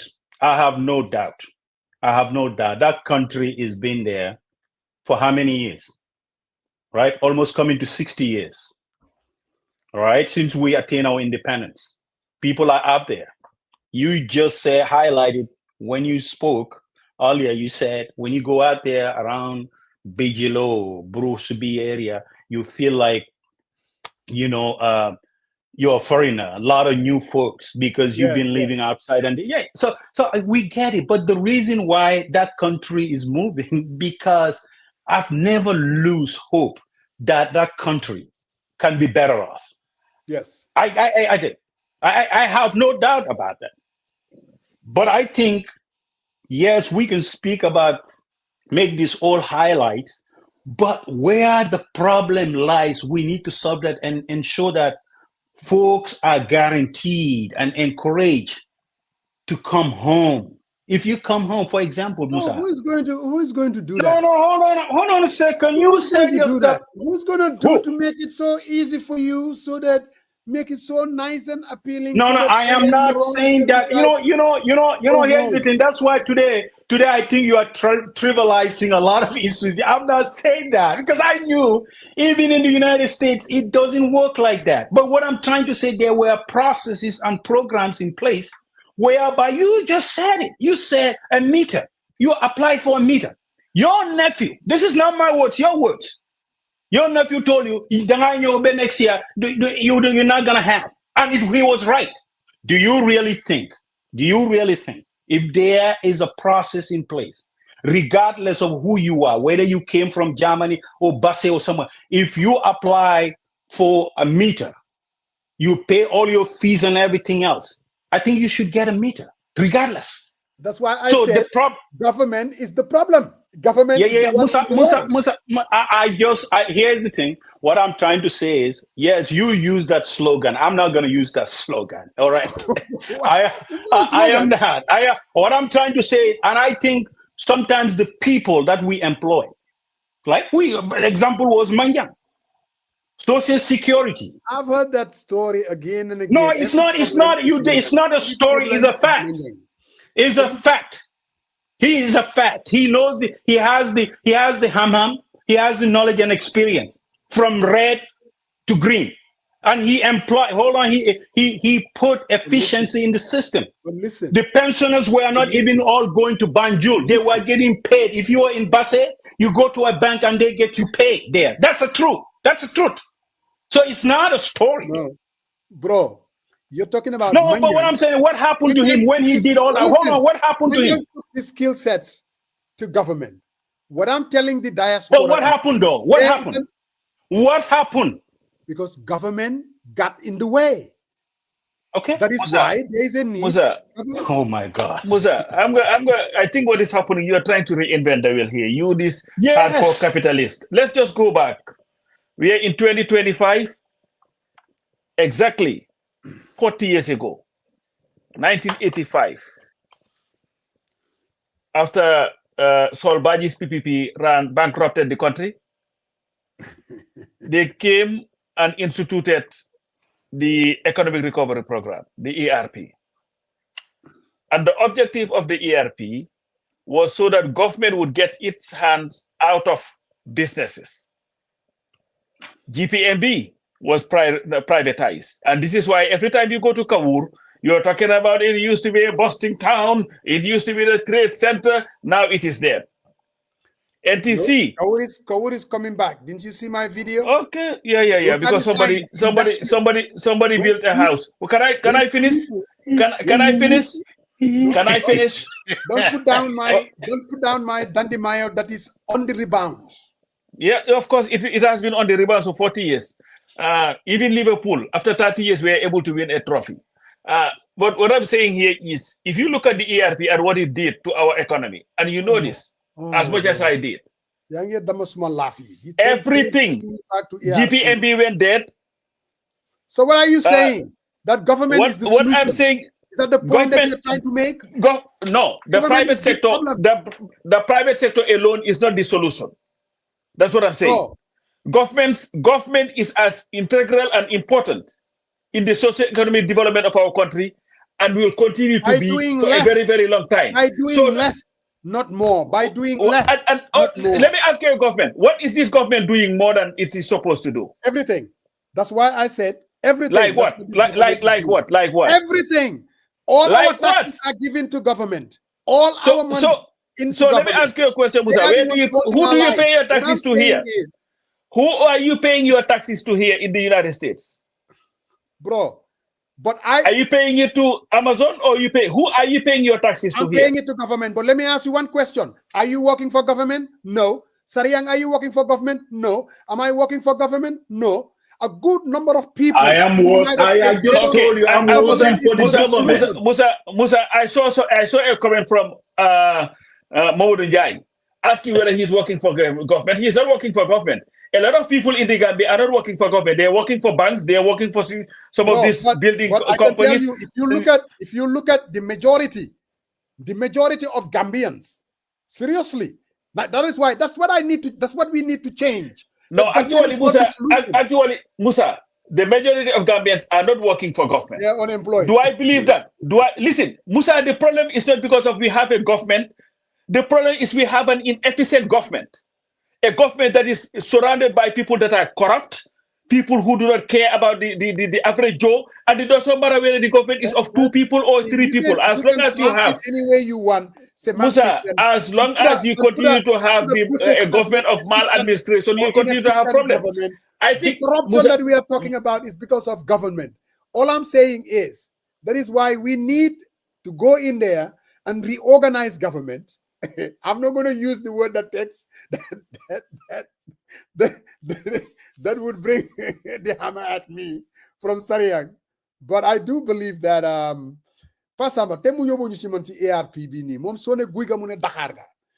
problem. I think there is more people. Your friend that you invited here, who is in charge of the SO, the state-owned enterprise? What's his name? Mr. Loom. Last name is that one? Yes. Gum. He has fantastic ideas. He has fantastic. We got our own Gambians who are compassionate, and I think who are going to do a better job than coding some crazy lunatic person that is doing nothing but destruction. Please just quote our own Gambian folks. They are very talented and they know what they are doing. No, man, okay? I totally do agree. Looking at the kind of talent pool we have in the diaspora, Momo Aliu is thinking, I'm getting myself ready to go back to Gambia. Believe me, Momo Aliu, that's not the reason. I just have a new perspective on things. Seriously. And for the next, every Sunday that we come here, I'm going to be dwelling on that. And that is, the diaspora can actually rescue the Gambia with the talent pool that we have. This whole idea that it has to be government. The whole idea is that I have to go and join a political party or get a government job, and that's the only way I can rescue that country. To me, is the wrong way of looking at things. That's why I said, whatever little talent that I have, and there are a lot more people that are a million times much more talented in this new industry, this new technology world, that could go and seize the opportunity and transform that country. The solution to the Gambia is in their hands, not government. That's all I'm saying. And I'm not saying eliminate government. Musa, I think what I don't get still, what I'm a little confused as to what you are saying. No one will get up here and just go out there and build a structure. There should be some type of relation. Hold on a second. There should be some type of relationship and a smooth transitioning. Okay? Kan mo ragal? Sarian. You know what? The more I listen to Musajang, I think Musajang just wants to hear himself today. Yeah, I think so too, man. I really think so. First off, the majority of Gambians in the diaspora are not going back looking for government jobs. Yeah. The majority of Gambians in the diasporas in the Gambia are not going back joining political parties. The majority of diasporas that I know in the Gambia, in the diaspora, Gambians in the diaspora, including Musajang himself, are going there and building their own businesses and doing their things. So people are not waiting for government to do something. Yep. So the diasporans are doing what you are suggesting we should do. That is already in play, Musa. Yes, just because of maybe the loudest. No, hold on. I thought you were onto something, but you're onto nothing. You're just sounding like Donald Trump today. Just thinking that you're coming with a great idea. You are not. Because, Musa, you know and I know. Yes, there are a few. In fact, let's do this and check by average. How many Gambian diasporans are going to the Gambia today, starting business, or even being here and starting business in the Gambia, or joining political parties? I can guarantee you the overwhelming majority of Gambians. Who are the overwhelming of Gambians that are going in there I don't mean testing the waters. And they are building businesses. I tell you, you said overwhelming majority of them. Okay, Musa, let me ask you. Let me ask you a question. Who are the overwhelming majority? The people that I know that are doing stuff. Overwhelming majority that a lot are out of them. there. I know a lot of Gambians. Musa, stop interjecting. Let me tell you something. You gotta come with concrete evidence, Fadamon. Out of every diaspora all I'm Gambians, saying is, out of every five, let me finish, Mr. Trump, Mr. Trump, hold on. Let me finish. Out of every 5 Gambians that go back, maybe one would be the one joining a political party or looking for a government job. No. The majority of them, and including those that are even here in the diaspora, Musa, are going back and doing their thing. And this is why every time there is this thing of Gambians and what they invest, now they break it down into where the money goes. The overwhelming majority of Gambians are not going there looking for a job in the government. Where are you going to get it anyway? Look, all I'm saying is this, and you cannot deny that. The future of that country, Madi Jobati disagrees that the Gambia is not on the move, efficient, legal, blah, blah, blah. Everything Madi says, there is corruption, yes. Inefficient government, yes. But Gambia has a potential and is on the move. And what I'm saying is, we cannot continue to live on better potential, though. Listen, man. I've been listening to you. Yo. We cannot be a country of 60 years and still looking at potential. We have to get off the hump at some point. But anyway. Mom Lisa, yo, Gambia has a potential. Because no, Musa, but nobody is doubting that here. Man, listen. Who doubts that? Listen, but what we are saying, boy, can we continue after 60 years of independence, relying on potential? Lisa, we went to an entrepreneur, a professional. No, we want you to stick to the script, please. Don't dive up on. I want to do specifics. I don't want to talk. No, you are throwing anecdotes, and that is just no. Hold on. Hold on. Sometimes you have the tendency. You have the tendency when you are cornered, you try to change the script 24/7 and bring someone.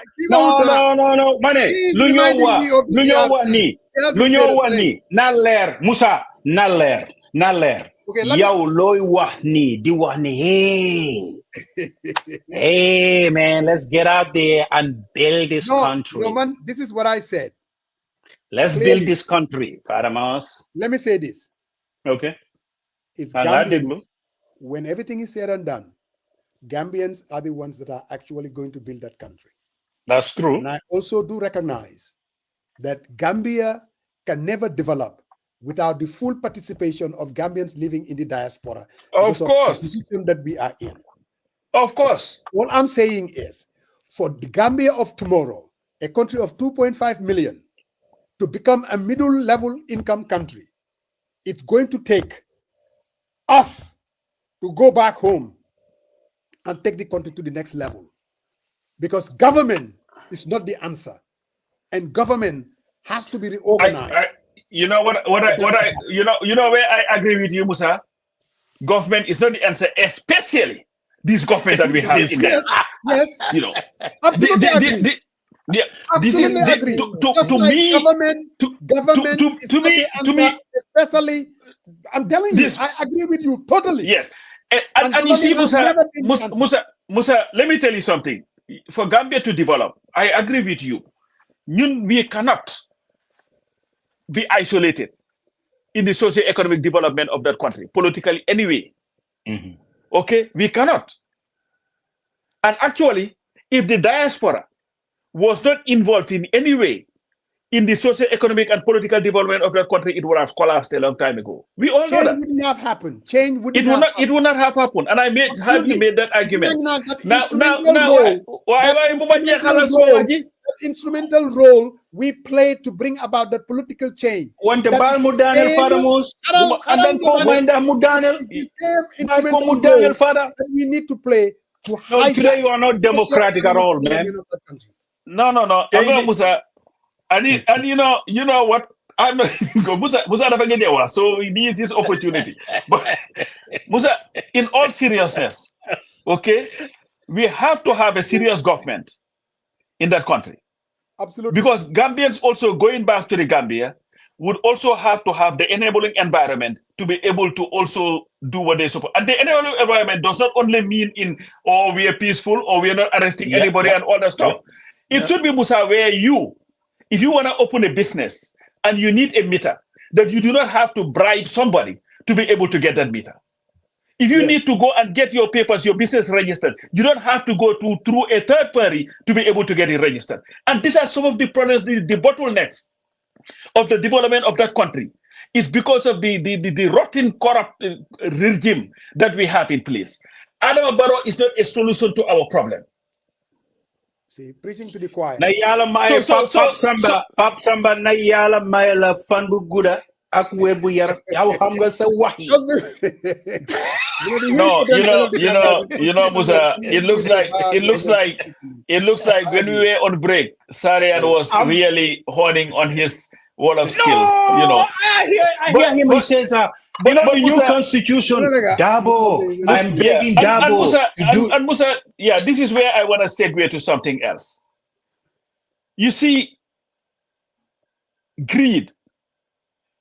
You look at Adama Barrow, President Adama Barrow, to tell the Gambian people that because his party is young, that he has to go for a third term. And you have all this foolishness from people who do not believe in anything, telling, oh, well, the Constitution gave him the powers. There is a guy who came through a coalition that campaigned on ending self-perpetuating rule. A guy who was said, you know what, you'll serve for 3 years. He said, nope, I want 5. 5 ended, nope, I want another 5. But he wants to go for 15 on the back of the struggle that was waged to make sure that we'll have a Gambia that will develop us, Musa. But you see, as long as we continue to have leaders that are so selfish that they will not even look at what is in the interest of our country, but what is in their own interest, and to tell us, you know what, my party is young, because my party is young, I have to go for a third term. Musa, we'll never be able to realize the Gambia of our dreams. Government, yes, stay out of the way, but government will continue to be an impediment to our development as long as we continue to have people like Adama Barrow at the helm of our government who are driven by nothing but greed and selfishness. And that is the undiluted truth.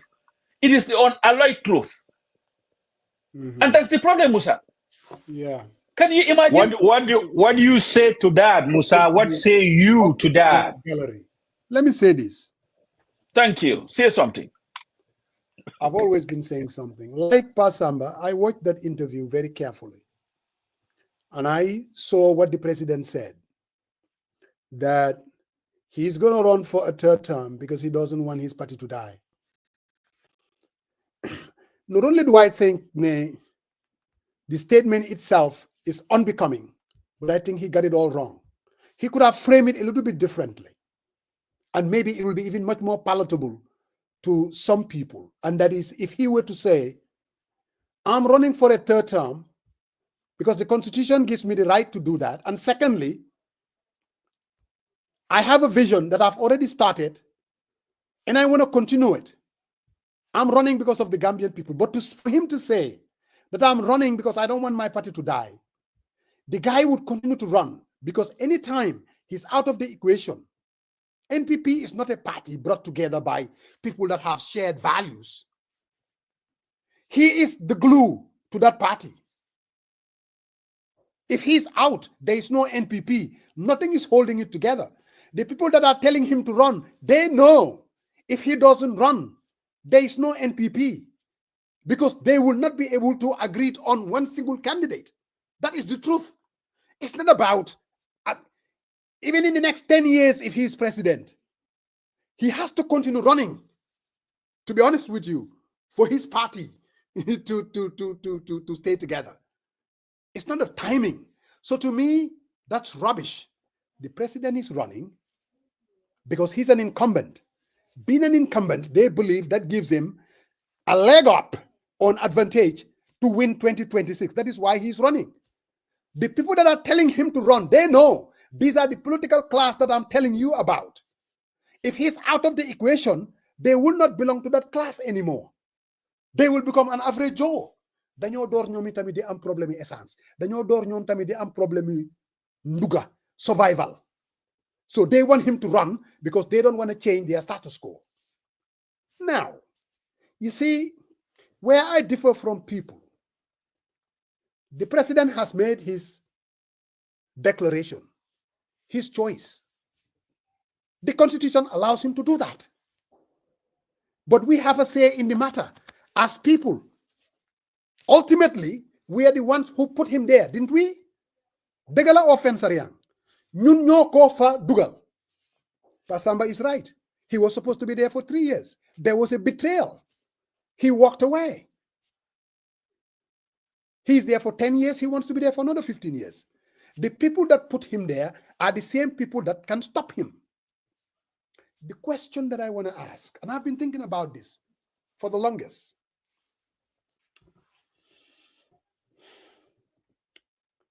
If you belong to a political party and you want to make sure that Adama Barrow will not become president for the 3rd term, what are you willing to do about it? If you are, let me name names. If you are Mama Kande, you are the party leader of the GDC, and you want to make sure that Adama Barrow will not have a 3rd term because of, we want to fulfill an end to self-perpetuation. Mama Kande, what are you willing to do to make sure that it doesn't happen? If you are SFL, you talk a lot about the Yakalante phenomena that we have in the Gambia.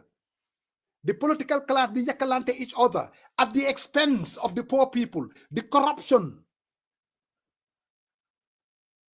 If you want to stop that 3rd term, SR, what are you willing to do to make sure it doesn't happen? If you are the United Democratic Party, the biggest party in the country, you know this is corruption, you know this government, you want to make sure that you stop him at his tracks, on his tracks, that is NPP and Barrow, to deny him that 3rd term. What are you willing to do? My friend, Barrow tells us exactly what he wants to do. That's his declaration. That's on him. What are we willing to do, Nyun? What price are we willing to pay to make sure it doesn't happen? If you don't have answers to that, man bulma tankal. Don't tell me that the man is arrogant. Don't tell me that the man is corrupt. Maybe he is, all that. But what are you willing to do? Apart from telling me, I want to just replace him. And you know replacing him is difficult. Tell me, what price are you willing to pay to deny him that? If you don't have answers to that, bulma tankal. That is, my friend, is the truth. If Sariang Marong, what are you willing to do to make sure that we deny him 3rd term? Pap Samba Jaw, what are you willing to do to make sure that we deny him the 3rd term? Because ñun ñoko fa tek, ñun mun nañ ko fa génné. But if each and every one of us, we want a replacement of a certain type, all we want to do is replace him, then we are not serious. Dañoo tankalante rek. All we want to do is either become the new political class or the new business class. Change happens when people are serious about it. He can, su ko neexee ba elect mu declare ne moom dafay ron 3rd term, su ko neexee ne he's going to be there for the next 30 years. That's on him. But we have a say in the matter.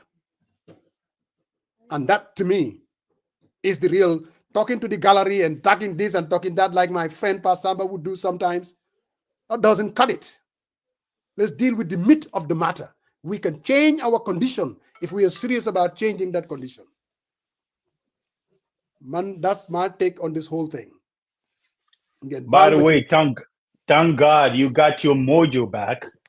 You're not speaking bungums now. You're actually talking about substantive. I have never spoken. You're talking about substantive issues. Lolu mangla gerem dila santa dal. You come around and you got your mojo back. You're speaking like the real Musa that we know, not like pandering on all sides with platitudes and hypotheses. So good, So glad that you did that. Even today, Soko Sere, I try to go to specifics. No, wante legi wanga.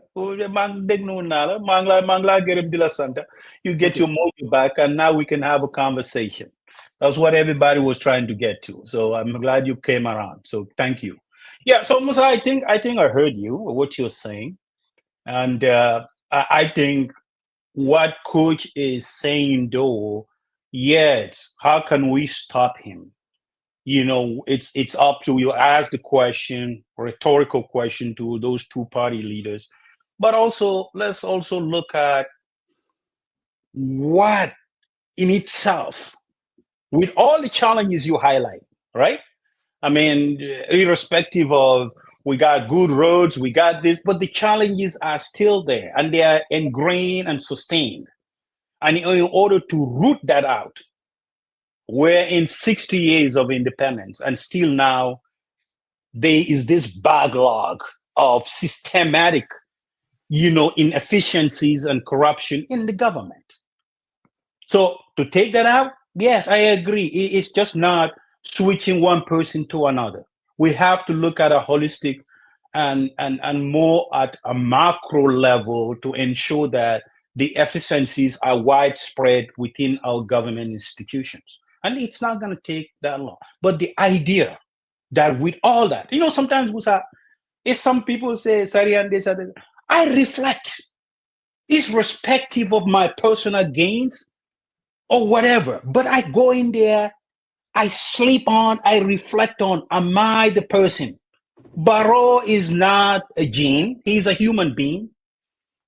Realistically, I mean, they took an exception when Esa said he hires some type of advisors and all that. People try to misconstrue what he's saying. But the fact that in his own view, when he goes down there, Sudeme Teda Watan at Geganaibi, is that the truth? Is he delivering? It's okay, Musa. After 10 years, as you said, okay, my party is young. Okay, but he is the one who formed our party. But the aspiration of Gambians said we don't want a president to rule us for more than 2 terms. And if he is honest to himself, regardless of the 1997 Constitution, he should say, you know what, enough, it's time for new leadership. He knows it. He knew all the problems. And, the problems are going to increase drastically. Especially if they are not the funds that they generate within government revenue structure, they rely on donors and grants and all these things. People, the donors outside are being tight-lipped now. I mean, they're putting a lot of restraint on what they can give. So I think the realistic approach is, am I delivering? Can we do this? And honestly speaking, I think there is a lot of Gambian. To interject there. Okay. You think that when Barrow sits in his bubble, or Muttadakom, like you said, he doesn't think that he is delivering. You really believe that? That Barrow doesn't think that he is delivering. In his head, you think that Barrow mom dafa phone mom delivered. Barrow every day, I have a feel he thinks that, I'm telling you. You see, that's true. That's how he sees No, that's true. That's true. The man thinks he's delivering. All you have to do is just listen to him. Seriously. Or listen to his mouthpiece. You see, Musa. Exactly. So Musa, I heard what you said, which was profound. Yep. At the end of the day, you have to recognize a problem to be able to find a way of dealing with that problem. Solving that problem would require certain inconveniences that you must take.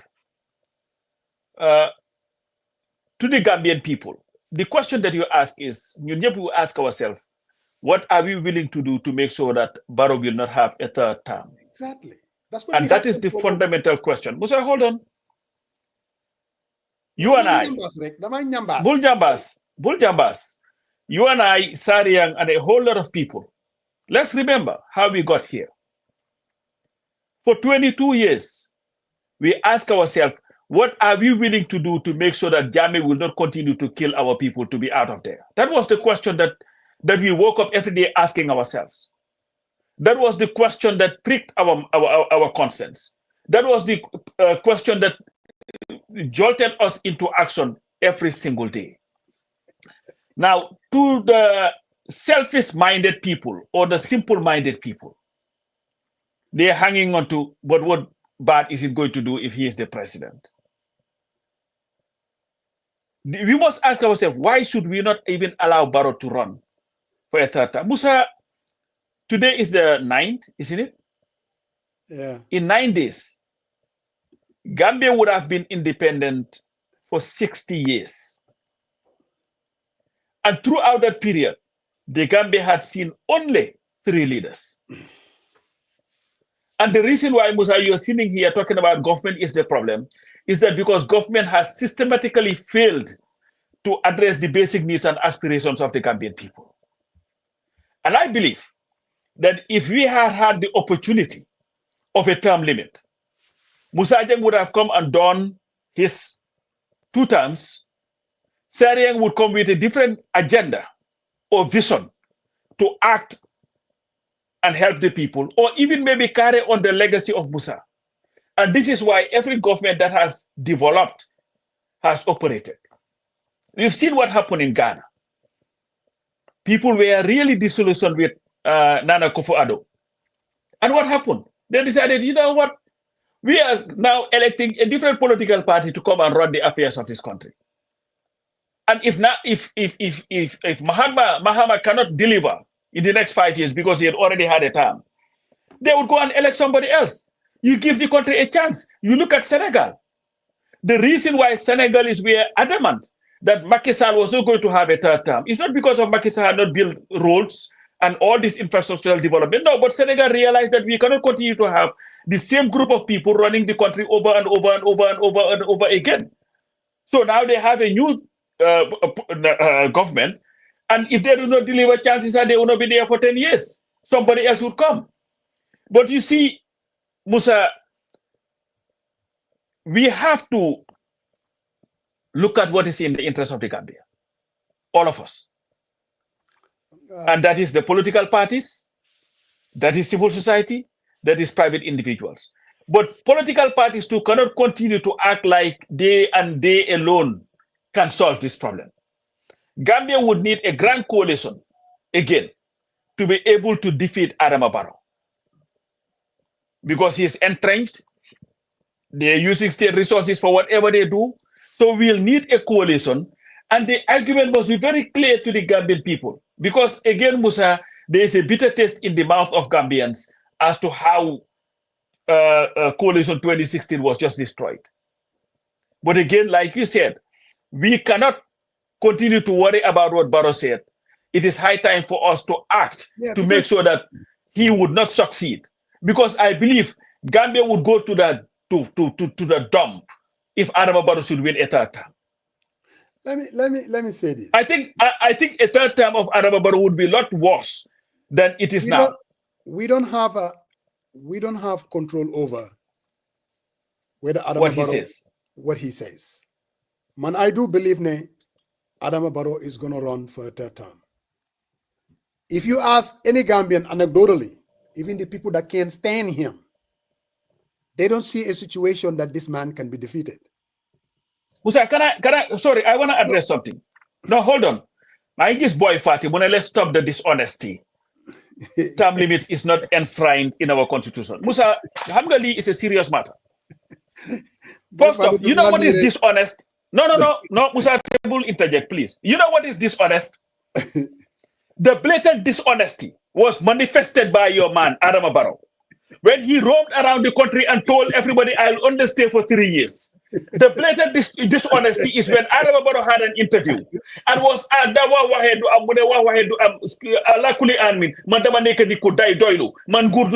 businessman. The dishonesty when Adama Barrow wrote a press release thanking Macky Sall for having the courage to only to stepping down after two terms, because that will strengthen democracy and in not only Senegal but in the sub-region. The dishonesty is when Adama Barrow sent his Minister of Justice to ECOWAS to support that nobody should run for 2 terms, but turn around and tell people that I am running for a 3rd term, not because I will deliver, but because my party is too young. So don't bring to me, don't tell me about dishonesty. When the guy you support, Adam Barrow, has proven to be the most dishonest politician that we've had. He is driving our country into the abyss of poverty, hopelessness, and corruption. Relax. No, do not relax. Don't tell me dishonesty when the guy you're supposing has what is more dishonest than campaigning throughout the whole country 2016, telling people, and even when you won the convention on the 30th of October, read a statement and said that you will honor the agreement that you would serve for 3 years. Only to renege on it. Let's get in a dishonesty. You cannot be any more dishonest than Adam Barrow and those people. In fact, Musa Amnadon and those people that are supporting him and going around trying to tell us this constitution nonsense. This government respects the constitution. They respect the constitution. This is the same government that would go to court. Let's get back to the basics. And have a law and get a ruling against them and would refuse to adhere to call me names here all the time. I mean, it happens. Well, you know what? You can choose not to respond. I will. I respond, but you don't have to get especially if it's coming from people are supporting the continued destruction of our country based on greed and dishonesty. Whether Adam Barrow runs a third term or not, like I said, we have a good say on that, Sariang, Muyoman, and the political parties. You see, I don't want us, because sometimes we fall into this sloganeering, like slogan, no third term for Adam Barrow. It's nothing but empty slogan. It is, seriously. No third term for Adam Barrow. I get it. A third term for Adam Barrow is not good for our democracy. The best thing that can happen to this country, Moi, you elect another individual. Understand what I mean? We have a new set of eyes to manage the affairs of this country. That's when the Gambia would be better off. That's when our democracy would be better off. But you see, the people that are always talking about no third term for Adam Barrow, there is always an asterisk. No third term for Adam Barrow, but them. In other words, we don't want Adam Barrow to run. Not that we have a problem with the third term, it's because we want to replace him. Bro, if the people that are saying self-perpetuating rule needs to be stopped, that Adam Barrow should not be elected for the third term, there is a way that can be done. Why su fekkee ne yow da nga wax ne no third term for Adam Barrow, why man Essa Faal, I am the solution. Get rid of Adam Barrow's third term and make me the president. I will stop the Yakalante. Then say that. If you are UDP under Alaji Usainu Dabo, and no third term for Adam Barrow, we will be the change that the country needs. And you put us in power and there will be no third term, then your no third term to Adam Barrow has a conditionality. If you're Halifa Sallah, you believe me, no third term for Adam Barrow because the country has to transcend from the course we've been on for the past 60 years. We have to map out a new path. And that can only happen, no third term for him, then your no third term for Adam Barrow has a conditionality. Teman lolula amal problem. If you believe we need a new constitution, if you believe that corruption has to be stopped, if you believe that the Gambia is at a cliff, and like Pasamba said, a third term for Adam Barrow will be disastrous, worse than the current conditions, and they all believe that. Bro, then let's stop him. Then it doesn't matter who replaces him. Then let's all come together and replace him in a system that will stop the third term, and that will be the end for self-perpetuating. But if the conditionality is to replace him, but Musa, how committed you are. To this mantra, I get it, Pastor Mabila, I get it. I seriously do. I get it. No. I just wanted to add something, Sadingawa. Like, you see, our country, the biggest problem that we have in that country is people do not know when to leave. And it's not only the presidency. You be a party leader for 70 years. You do not even want to have term limits in your in your constitution, in internal party democracy. And you said, like, I spoke to somebody the other day, and they were talking about, I think that they want to convince Halifa to run again. I said, run again for what? I said, as far as I'm concerned, if you tell me that I am not running again, I am not going to support you if you run again. That's just my belief. That's it. And if there is one person that I love more than anybody in Gambian politics, it's him. But if Halifa were to turn around together and say, you know what, I've changed my mind, I'm running, I'm not going to support him. Because to me, I do not believe. Musa, you know what the biggest problem that we have? More this stupid notion that without this person, this country is not going to go. Without this person, this organization is not going to go. So then by a organization with us. We had people, Musa, I remember December of 1991, I was alive. When grown folks take microphone di joy, be like, duñ ko nangu tay duñ ko nangu elek Sadawda. Sadawda duñ nangu nga dem Sadawda. Sadawda yo tete ñu be ci kanam Sadawda. This was after the guy had been in power 30 years for 30 years.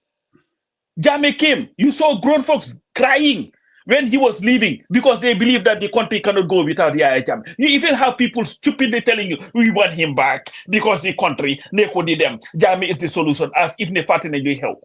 Then you have the same people, the same bunch of people, you don't joy. Ñi di door sen dona ma ci Sidi Jaay gi nga xamne ni faju dara ci aduna. You know, tay mo tok ñoo tok wor barotam nan baro kano su baro deme kan mo fi tok. What the hell do you mean by su baro deme kan mo fi tok? What kind of it's like we treat ourselves as we are worthless. We are not capable of running anything. You know, institution bi nga nek, look at even GRA with Mr. Dabo and all the great work that they said he did. Do you think it was necessary for them to give him a contract for another 5 years, 2 years? Do we even build any succession plan in anything that we do, Musa? Nobody wants to resign. No. Everybody wants to sit there and you were lanak dila jay. So deme you am problem. Yo kay toga rek. It's utter nonsense. Man, I don't believe in that, and I'm not going to fight for it for anybody. You say you're done, you're done. Go. Let's find somebody else. We do something else. You said something about Sidi Njai. Sidi Njai is Nagalako Oyete, one of the easiest person to go after. But in that NPP, there are people, they're just like Sidi Njai, maybe even worse. Why do I say that? At least Sidi Njai was not part of the struggle. Sidi Njai was not with us fighting to bring about change. We know his color. But there are people that were in the struggle at Nyun. These are the same people that are saying now, Dara has to run for a third term. They are worse than Sidi Njai. Sidi Njai mo gina yomba to go after because the guy, everybody knows he's a slimy. So everybody wants to go after him. But how about the folks that were with us? Mota, we should be very careful when people talk about they don't believe in third term. Are they really telling you what they believe in? Really? Mansufekene, we want change. Let's make it happen. Let's make the change. Let's not put a conditionality. If Halifa Sallah and Alaji Usainu Dabo and Mama Kande and Esa Fall, if they want change, that this guy will be stopped for a third term and we replace it with a system, it will happen. Sariang, you know that. Pasamba knows that. I know that. Even Juka Sise knows that. If these individuals believe that Gambia is on the wrong track, Gambia, the corruption is endemic, Gambia is off a cliff, it's a disaster, the country needs to be rescued, things are so bad, then I'm to rescue Gambia. If these four people, they really believe in that, it will happen. If it is all, I want it my way, it's not going to happen. It will be business as usual. The guy will be re-elected, and don't be surprised, even with on a landslide. Anybody who thinks, anybody who fogne, they can be nakadi bo hamne. And let me tell you, oh bro, Barrow is vulnerable. How do I know? I speak to people. You know how I move, Zariang? Everywhere I go, I'll talk to the taxi driver, I know it's anecdotal, but that gives you the flavor of the politics in the Gambia. Ah, no, bro, Barokai doina, bro. No, Barokai. He is vulnerable. He can be defeated. I am absolutely certain of that. But I also do know. You already started seeing parties all over the place. People are announcing. Everybody is announcing that they're forming their own political party. It's going to be a clown show, my friend. The guy has something to show for it. I went to Kaur Dandimayo. I saw highways that were built. Call me now, I'm promoting Baro if you want. These people, those are the things that they see. I'm telling you. And unless and until you give them an alternative that they can vote against him, they'll vote for him. And he will be re-elected with a landslide. Here we have a constitution that is sitting there. I was on Coffee Time talking about diaspora voting. I don't see these politicians even dwelling too much, paying too much, investing too much on that. Bro, what I see in the Gambia for change to happen to 2026 is in our hands and is in the hands of these politicians. If they want to make sure that Barrow is stopped, we'll stop Barrow. If they want to have it their way, they will not be able to stop him. The guy will be re-elected. And it will be business as usual. If people wants to build this thing,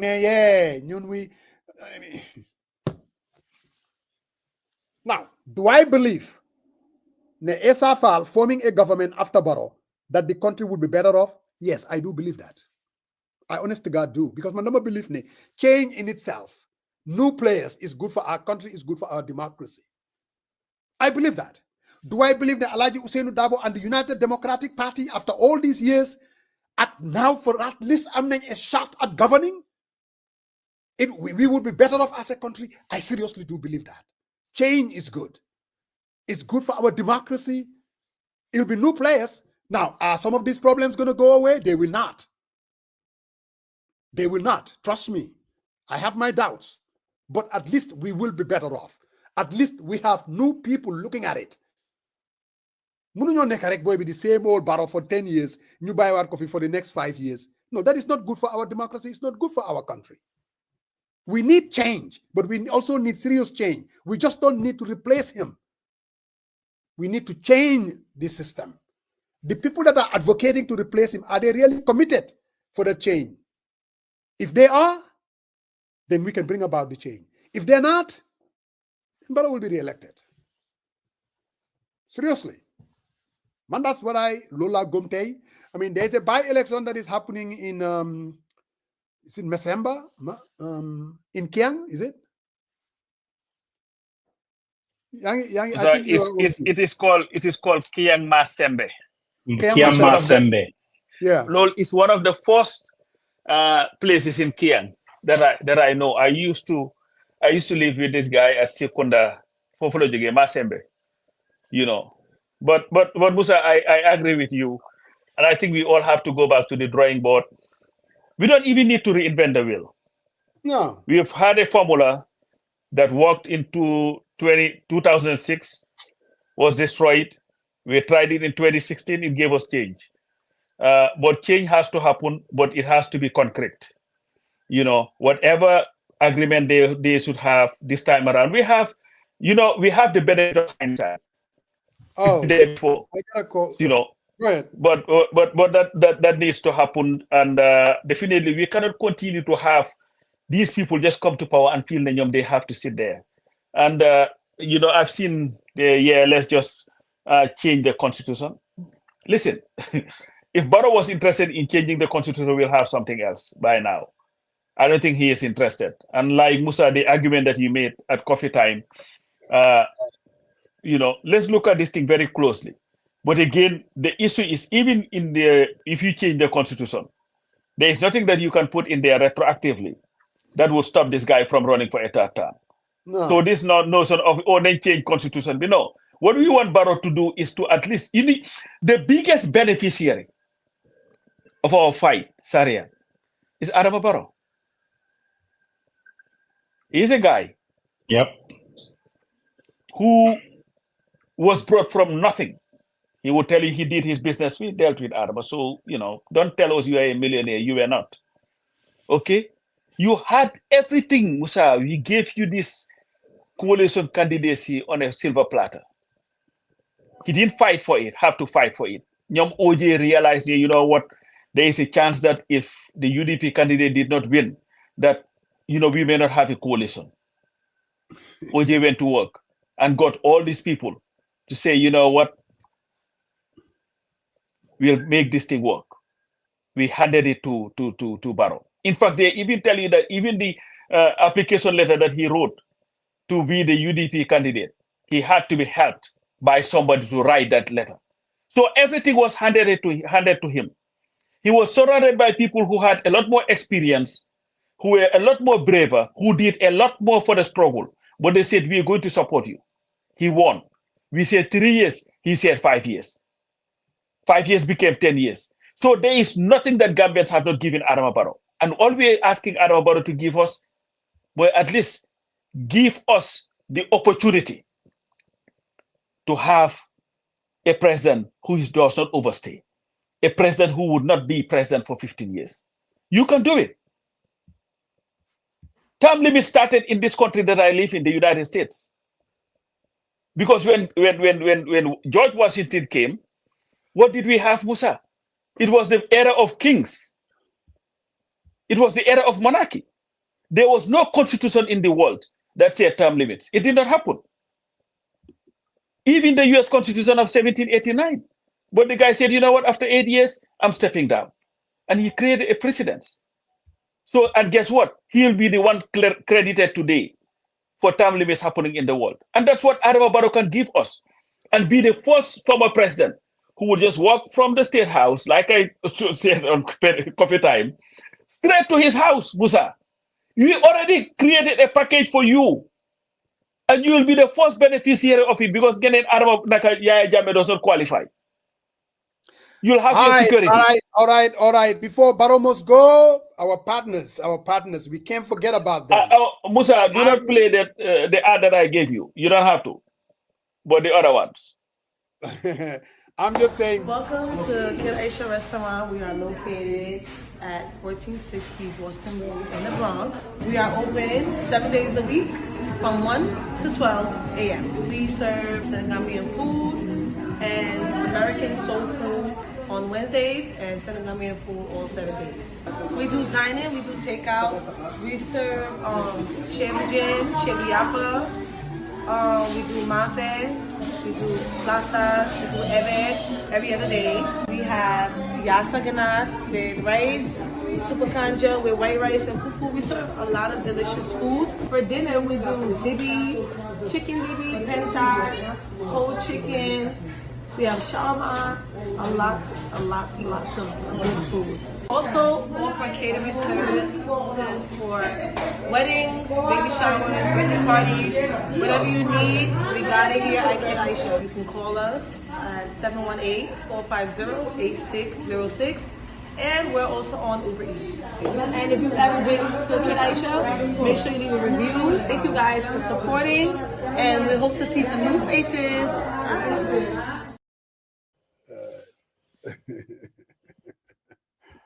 New World International in its work to educate and sensitize overburdened communities regarding environmental justice. The meaning environmental justice is the idea that everyone should have equal protection from environmental risks and harms and equitable access to a healthy environment. NWI believes people should be meaningfully involved in decisions that affect the environment and human health. Here are some things you can do to help protect the environment.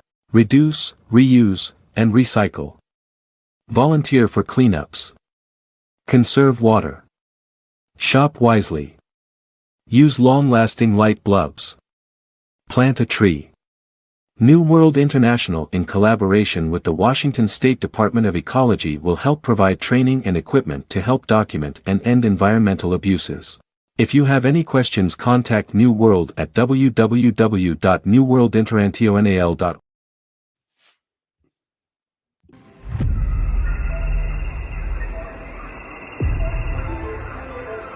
Welcome to the Gambia, a country with a rich tradition in tourism and a beacon for investors. Experience a nation committed to progress, a home where nature's beauty is matched by the warmth of its people. A nation that is fast-growing and developing, thriving for togetherness.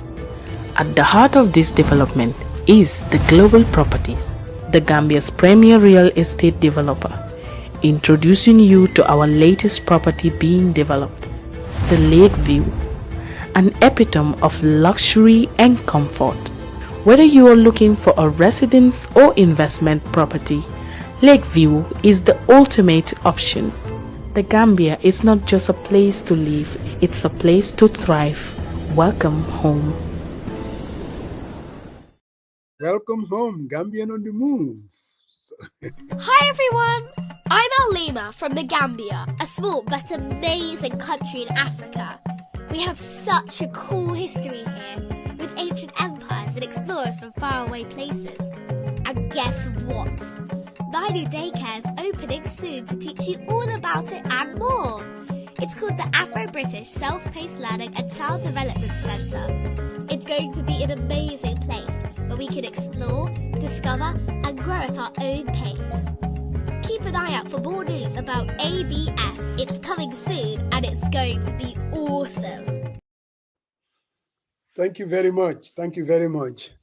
Thank you very much. It's good to be back. Baro must go. Joka Sise. Namanala. Juka. Baru yangi on mute.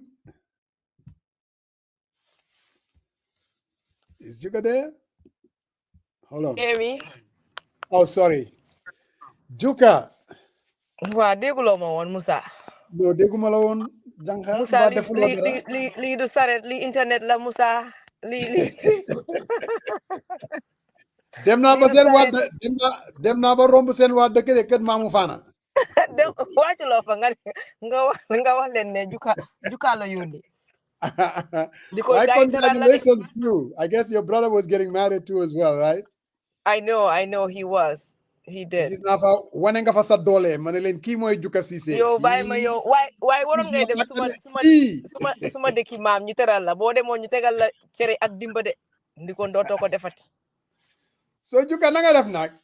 Wa maa ngi fi maa ngi nuyu suma oncle bi Serigne moom mooy xariti maam li saak docteur ji ak Hadi man coach mooy suma waay coach waaye tey coach du na la ko de déedéet yow dañ am toxic relationship ñook yow love and hate leen am ñook yow waaw yow mun loo ñoo bàyyi ba pare ñu ne mun la bàyyi xanaa ñu jàpp si yàlla maam li sa juboo nañ de am nañ dina teeda teet loolu laa gis get to know each other.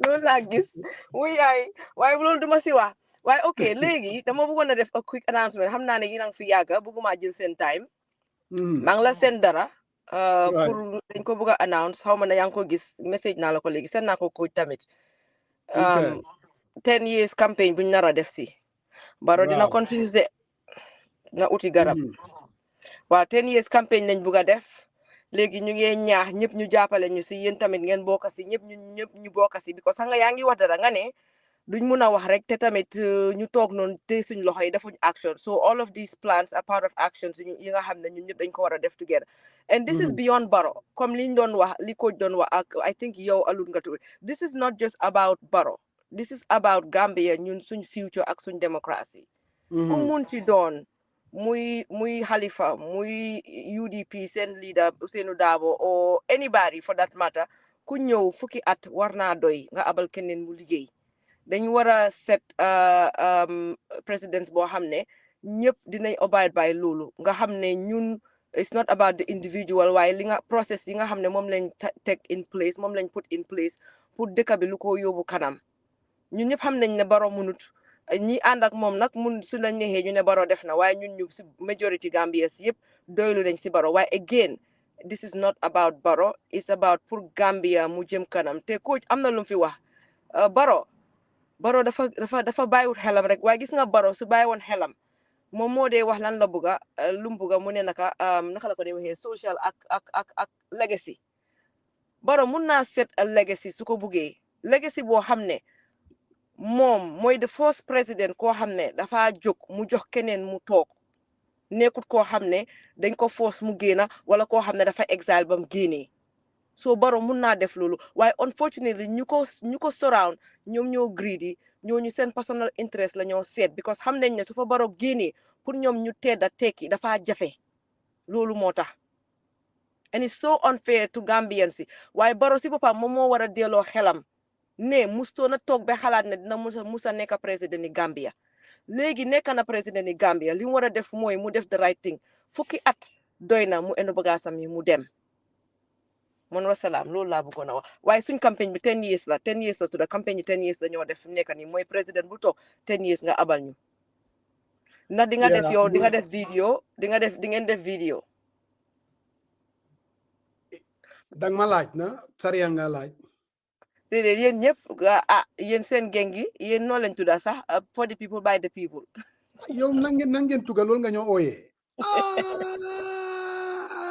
BFM naka BMG. So don't divert. Answer the question. She asked you a direct question. Yeah, nothing in the video because this is a collective effort, and I think it's about registering our voices. Si fan lañ taxaw, and again, it's not about Barrow, but it's about Gambia. Ñun lan lañ bugal suñ dëkk bi. No, I don't think there are many Gambians who would disagree with you. There is absolutely no doubt in 2026, we need a new government under a new leadership. You know, man, like I said, I try to stay away from slogans.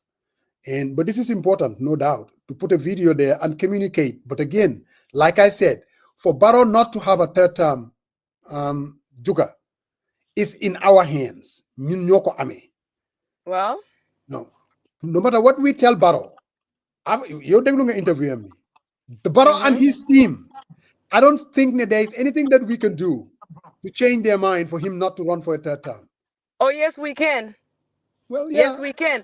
But because what we you can already do, though, said, what we can do though, is to stop him from having a third term, winning a third term.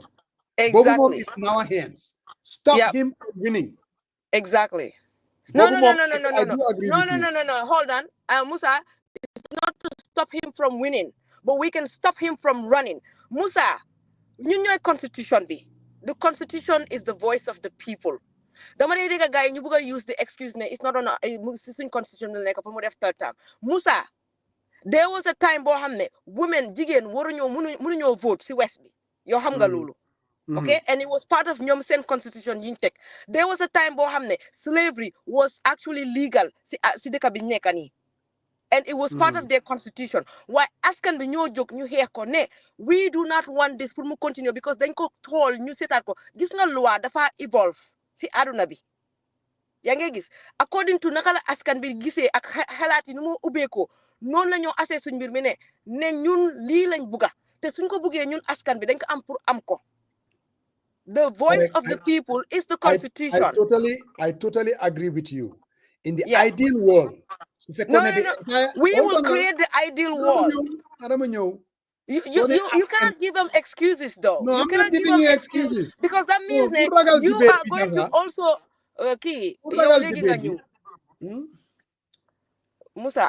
Musa, lima wax moy the moment you say buts and ifs with this situation because of that means you are going to be part of the problem.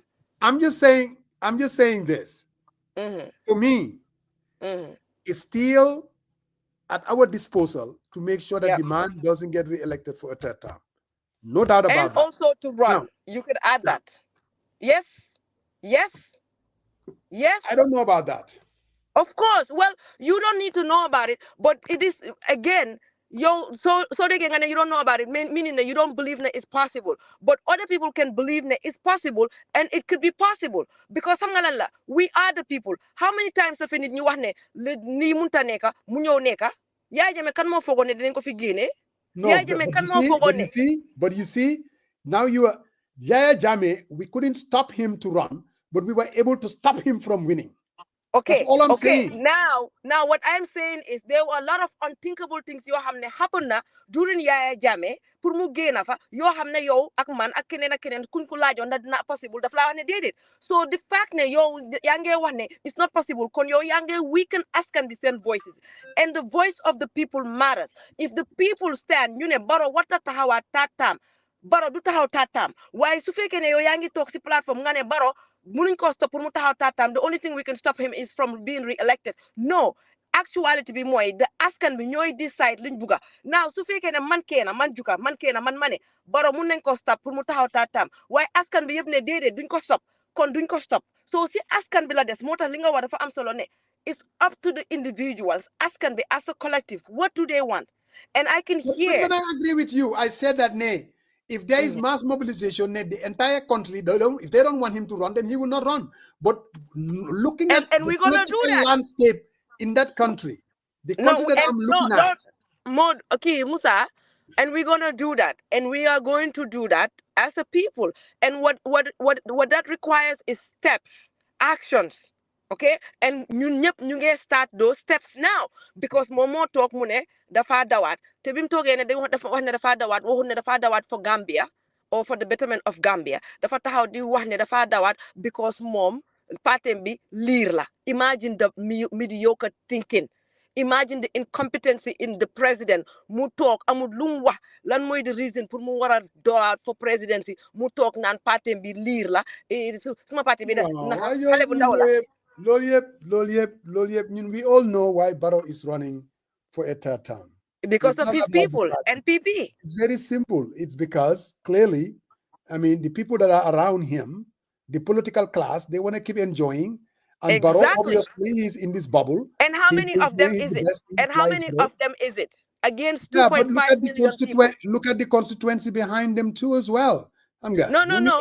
But what I'm saying is, ñoom ñi nga xam ne ñoo bugga pour Barrow mu dawaat pour mu nekk seen benefit soo leen compté benn 500 people mutuñ ko. Now of course they have NPP supporters but majority of those NPP supporters nekkuñ di lekk si nguur gi ak benefit si nguur gi the same way those 500 people are benefiting from CCC government. I'm with you. We can do the waaye léegi ñu ngi dellu si vidéo bi man dooma wax loo man dama just si gym bi suma adrenaline bi mu ngi high. I just came from the gym. Léegi nañ wax si campagne bi I hope ne di ngeen support campagne bi yónnee naa la mbir mi mun nga koo riit nga jàppale ñu si ñu ooj ñu ci symbole bi ñoo def mooy sigeer man maa yow we are on the same boat. Wow. We want to make sure we have a new government come 2026. We want to make sure because it's good for our democracy. The idea of staying in power for 10 years, that should be history. Ideally, I wish Jammeh, Barrow could step aside, NPP could nominate a new candidate. That's what he needs to do. Free and fair. Even then, sir. But okay, even if he picks someone, and I've heard this, I heard people say this a lot, like, okay, even Barrow Kenen is going to be the same policies and the same whatever, like corruption is going to continue. But guess what? At least no matter what, su fekkee ne am nañ loolu sax hopefully askan bi duñ votal kooku. Why even if that happens, still loolu is still a better direction pour suñ démocratie bi. Man foofu lay waxee. Su fekkee ne am nañ somebody koo xam ne Barrow teg na ko pour mu dem under NPP loolu seen right la. Ñun mënu la ñoo aaye loolu mënu ñoo wax ne NPP da duñ taxawati and stuff su ko defee mu isi keneen. But the idea is ne su isee keneen at least we are heading closer to democratic process bi nga xam ne moom lañ soxla si réew moom pour mu jëm kanam. Ci 21st century lañ nekk nii luñ pour ñu allow benn nit koo xam ne yow danga faa nekk ay 15-20 years. Imagine 60 years we are only counting on 3 presidency. Loolu gàcce la pour dëkk bi. Moom kay term limit moom is important. That is why I support this 2024 draft as a way of making sure no one will stay for more than 10 years. That is why I support seriously. The 2024 draft bi su demee loolu mooy Barrow dina toogaat waaye bëgguma aki moo seen show bi man ma noppi man ma wàcce ma bàyyi leen waaye dama la laaj nag waaye tontu loo ma yaa ngi deflect. No tam li ma laaj mooy na di nga def video campaign. Waaw. Of course I will. Okay. As long as you don't tell me what to say. No. I'm not gonna tell you what to say, but it has guidelines. And you're follow, not but going it's to very edit. simple. And you're not going to edit what I'm going to say. No, it's Yes. as long fit it in under 1 minute. It's a 1 minute video. Mom la But, ñëpp di def. but as long as I keep Symbolic, it under 1 minute, and whatever yeah, with I the say symbolic, is with going the to be with put the out there. symbolic sign, with the Huh? symbol, with the symbolic, the campaign symbol. Mungfa, dinko gis. Bobu tam nga use ko. Elek len ko roll out. Ñu confuse No, baro. why you elect of a Gaudi, yo, Tamit Juka? This is the thing. No. No. Why elect la ñoo start? Why you could do it on Wednesday, Tuesday, but hopefully you could get it done today. Well, accent Frenzy. Sorry, I'm relationship. Sirian, now what do you say? I'll think about it. Is gonna think about it. Sirian, not think about it. Okay, my phone you'll think about. Sirian, you gonna think about it, Sirian? No, I said I'll think about it. I'll reflect on it and I'll think about it. And then I'm going to small while. I'm going to talk to my sister too, Dr. J too, Sirian, Gambia, Hana. Gambia December. No, I did not. Okay, I'm on call with Baro at Guy Amina. No, I was here in Vancouver hustling like no one's business, Juka. No, I was staying right here. I have absolutely I'm nothing talking to him do into with opening a new business in Gambia. The one in Vancouver, we need to transplant that. Absolutely not. Because no. then go undermine. Sirian, when you're in Gambia, it's easier to do business there. But when you're here, any business you set up there, you're setting yourself up for failure. No, like now that straight up. I agree. That Straight I agree up. with you. Yeah, No, agree. I totally agree. If you sit here and you want to create a business dafa laaju loolu du Gambia rek sax. Business dafa laaj tete, dafa laaj yow ci sa bopa. But you want to allow somebody else? Well, any other conducive area you can mun nga ko def ci fo xamne is fo xamne everything structures yang fa ak yep xam nga waye ku many Gambia lolu moy that's the truth. I always tease my nephew because him and I we take shift at turns at the store, and whenever I'm there I said, you know what? Today I run the table. Go down and see what I did today, and it's different. Interaction. No, it is. Talking to customers and get him to sell the product to them, even though they don't buy it. Right? They didn't come there for that. Yeah. It's So not the same. it's totally different. I agree. When I'm in Gambia, my savannah, I'm always complaining a little bit because I'm all over the damn thing. It's just not the same. It's not the same. Well, if you're having that issue in America and you're not, if you're having that issue in America, Musa, then you have to delegate better, because then that's something you're not doing it right, because your business is supposed to be working. I'm not saying it's not gonna. I'm not saying they do work there. I'm just saying it's it should be the same. It's so different. So fi jógee mu am lu si wàññeeku rek, that means ne yow am na foo xam ne sa taxawaay dëgëru fa, am na loo war a gën a def pour nga xam ne soo fi nekkutee business bi mu dem. Nañ wax si ron su ko defee dinañ d'accord si li ma wax nii, man faana laa xam naa business foo nekkul war naa dox, su doxutee rek environment bi la wala li nga xam ne yow li nga waroon a def te defuloo ko, trading bi moo des wala am na yoo war a def yoo xam ne defuloo ko, delegation bi des na. Waaye anyway, wasalaamun xayri. Thanks, Juka. Bye guys. All right. Yeah, no, Faramos, I agree. I agree with you and Coach.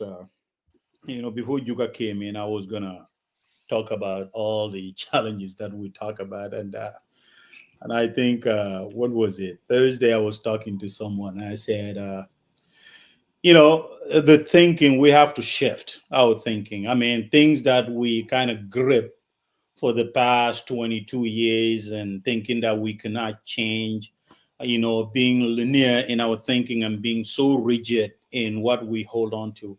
We have to let that go. We have to be strategic and be progressive, and at the same time, collaborating and, making sure that, things that's going to work.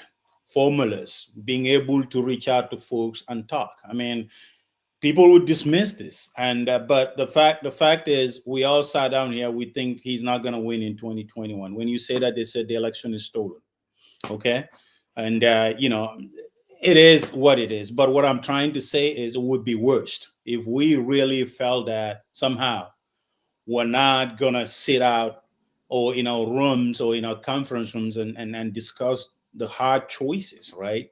I mean, what is the opportunity cost that we fail to kind of narrow out that little difference that we have, and somehow we drop the ball come December 2nd, 2026, Barrow is reelected. And I think these conversations needs to be happening, and despite what your political leaning on what your belief is, I mean, we just cannot continue to be set on the past. We need to be forward looking on how those changes can happen. And I think, coalition, you talk to some people, they are very suspicious of the coalition.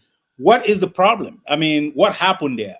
You have to acknowledge that and be willing to come to a negotiation table and draft something in print, clear and concise, and everyone needs to agree onto it, and it needs to be reinforceable.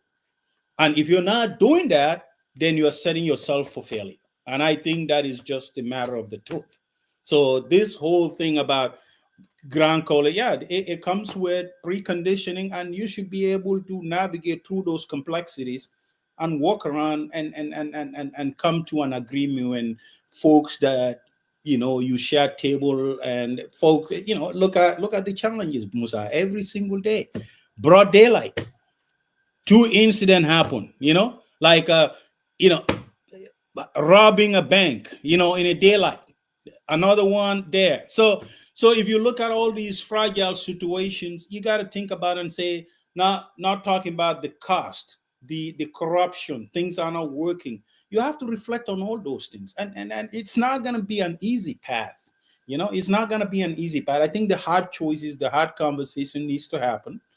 And I think if you're going to invite people to the table to have a discussion, it's a give and take. You have to give this and also for another person and come to an agreement. That's what negotiation is all about. So I think that is something that everyone needs to put that in the back of your mind and think about that. There is absolutely no way that you're going to say this is the way to do it, my way or the highway, and I'm going to stick to it. If you do it, I swear you're going to be on nothing but failure. And it's just truth. It's just the truth. And I think we are to reset and reflect on all these things. What if this happened? What if this happened, right? So despite interviewing people saying Barrow is not a solution, we've heard that. At the end, when they go there, they have a marble and they have a ballot box. They can change their mind and choose whoever they want. You don't have control over that. But your messaging is, if they see a unified front and everyone is talking, delivering the same message on the same page, and they have this force of reckoning that we're going to take head on the status quo. We need to change the country for the better, and as you said, none of us. And I'm optimistic. I'm optimistic for the future of the Gambia, But the fact, man, if we look at the whole talent pool, you got Gambians in Rwanda, doing mass Kenya, building their own grit, and this person is used to be the former managing director of NAWEC, and all the stuff that NAWEC is going through, the transformation and all the challenges.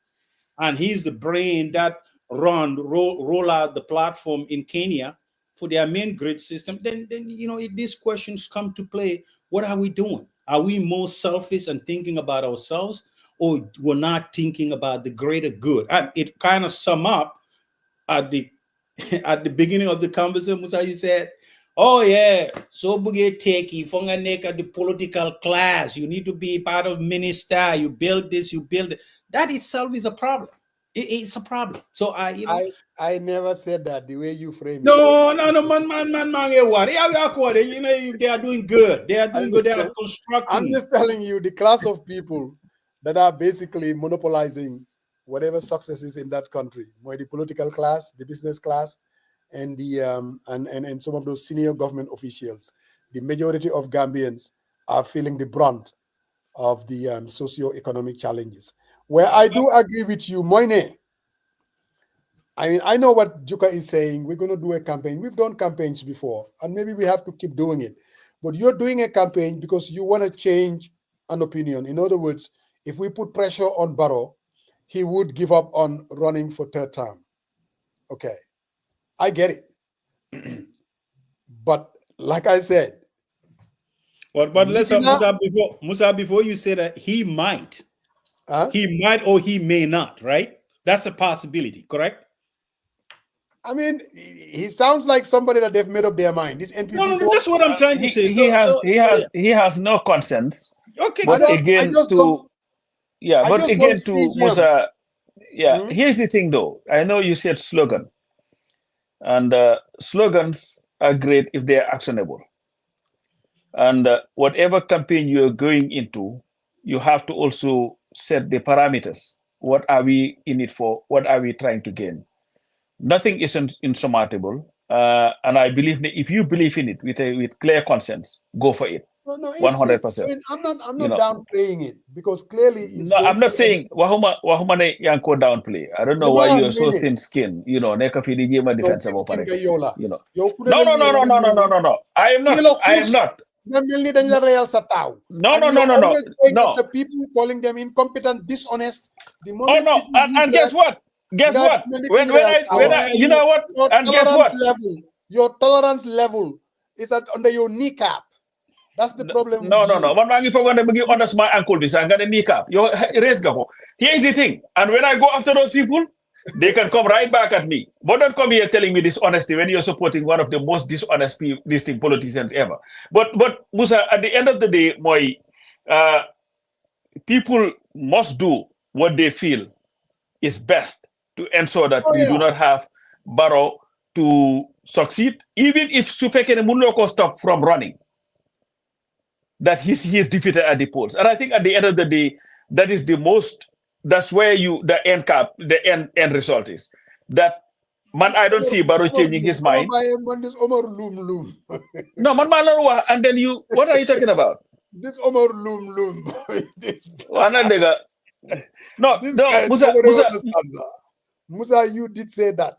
I did say what? I don't even know. What I no, said, you see, you are so thin-skinned. Our state corruption is without God rail on the leadership of our rhetoric and gimmick president. He condones corruption within his criminal government. I don't think Barrow has shown anything to anybody that suggests that he wants to fight corruption.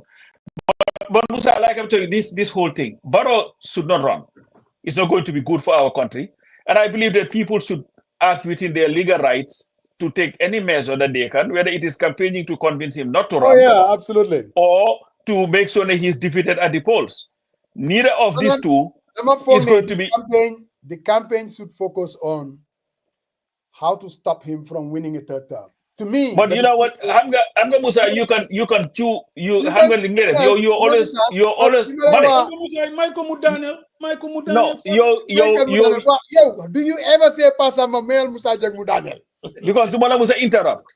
No, Luma Moy, like you're good at chewing gum and talking because we like is young eating gum. So we can do both.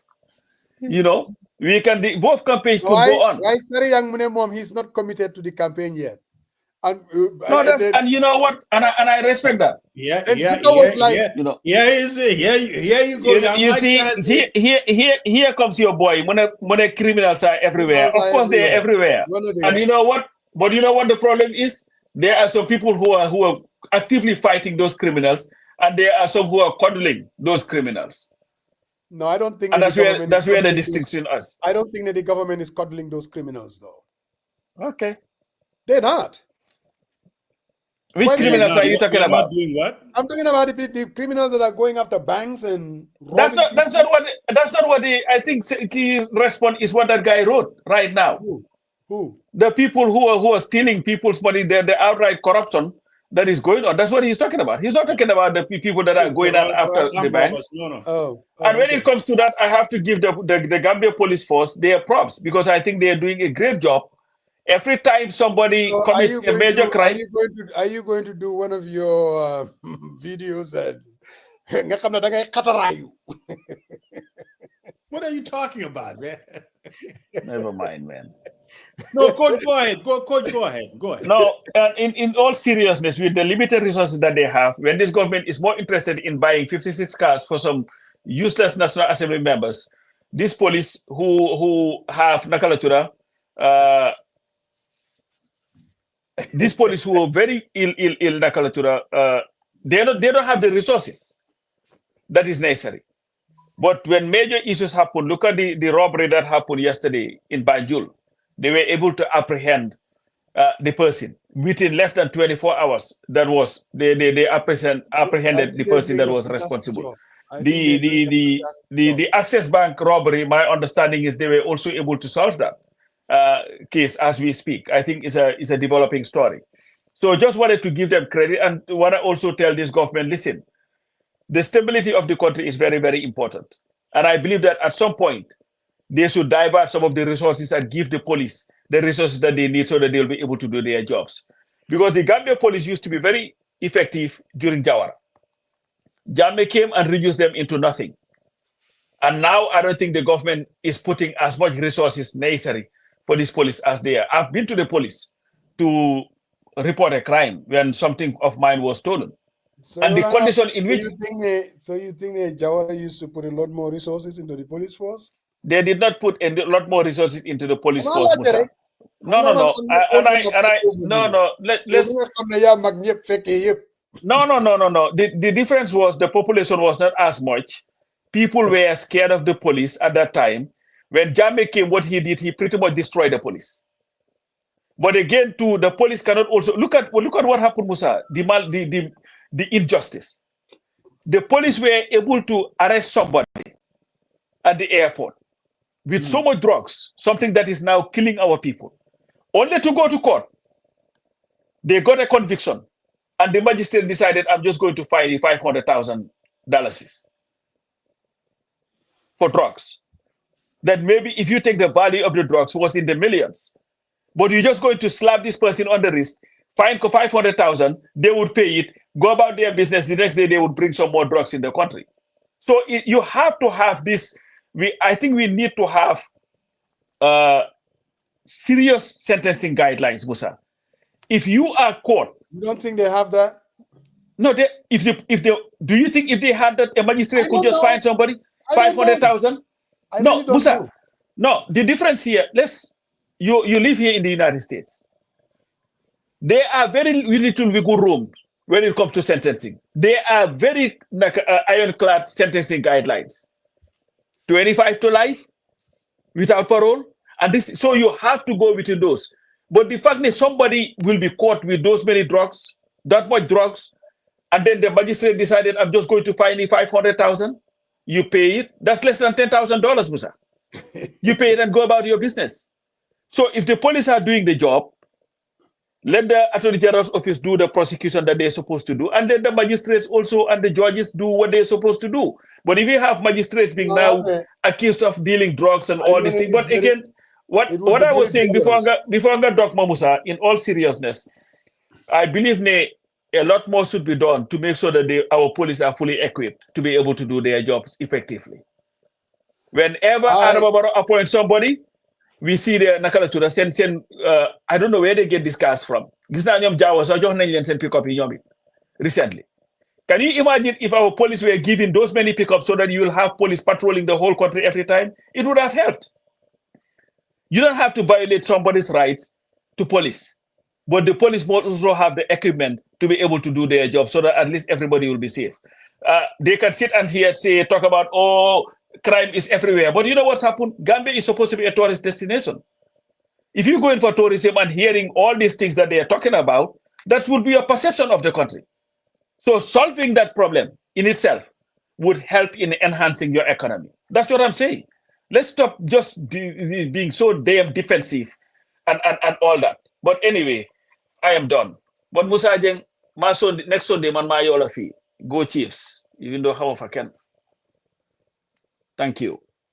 You know what? Bainala Donald Trump from Nekanisa. Anyway, you're frozen because Atlanta Ladika. Yeah. Thank you, man. Yep. Great job. That's good, man. So, Coach, I was gonna let Musaja. I was gonna read his the end of the day. End of the session's feedback. They said, "Oh man, Musa was all over the map today." No, he was all over the map. The fact you know, so this was his time. He was looking forward to saying something that he would just say anything. But anyway, sorry. All right, Coach, man. Thank you. Thank you, guys. All right. All right.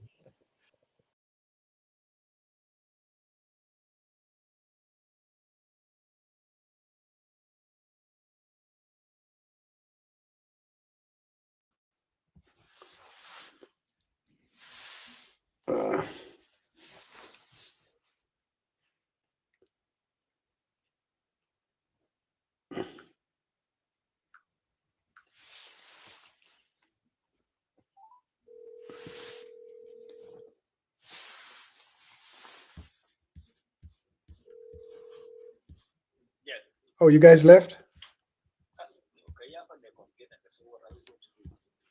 Yeah, let's end it. I think it was my internet. All right, man. My end go.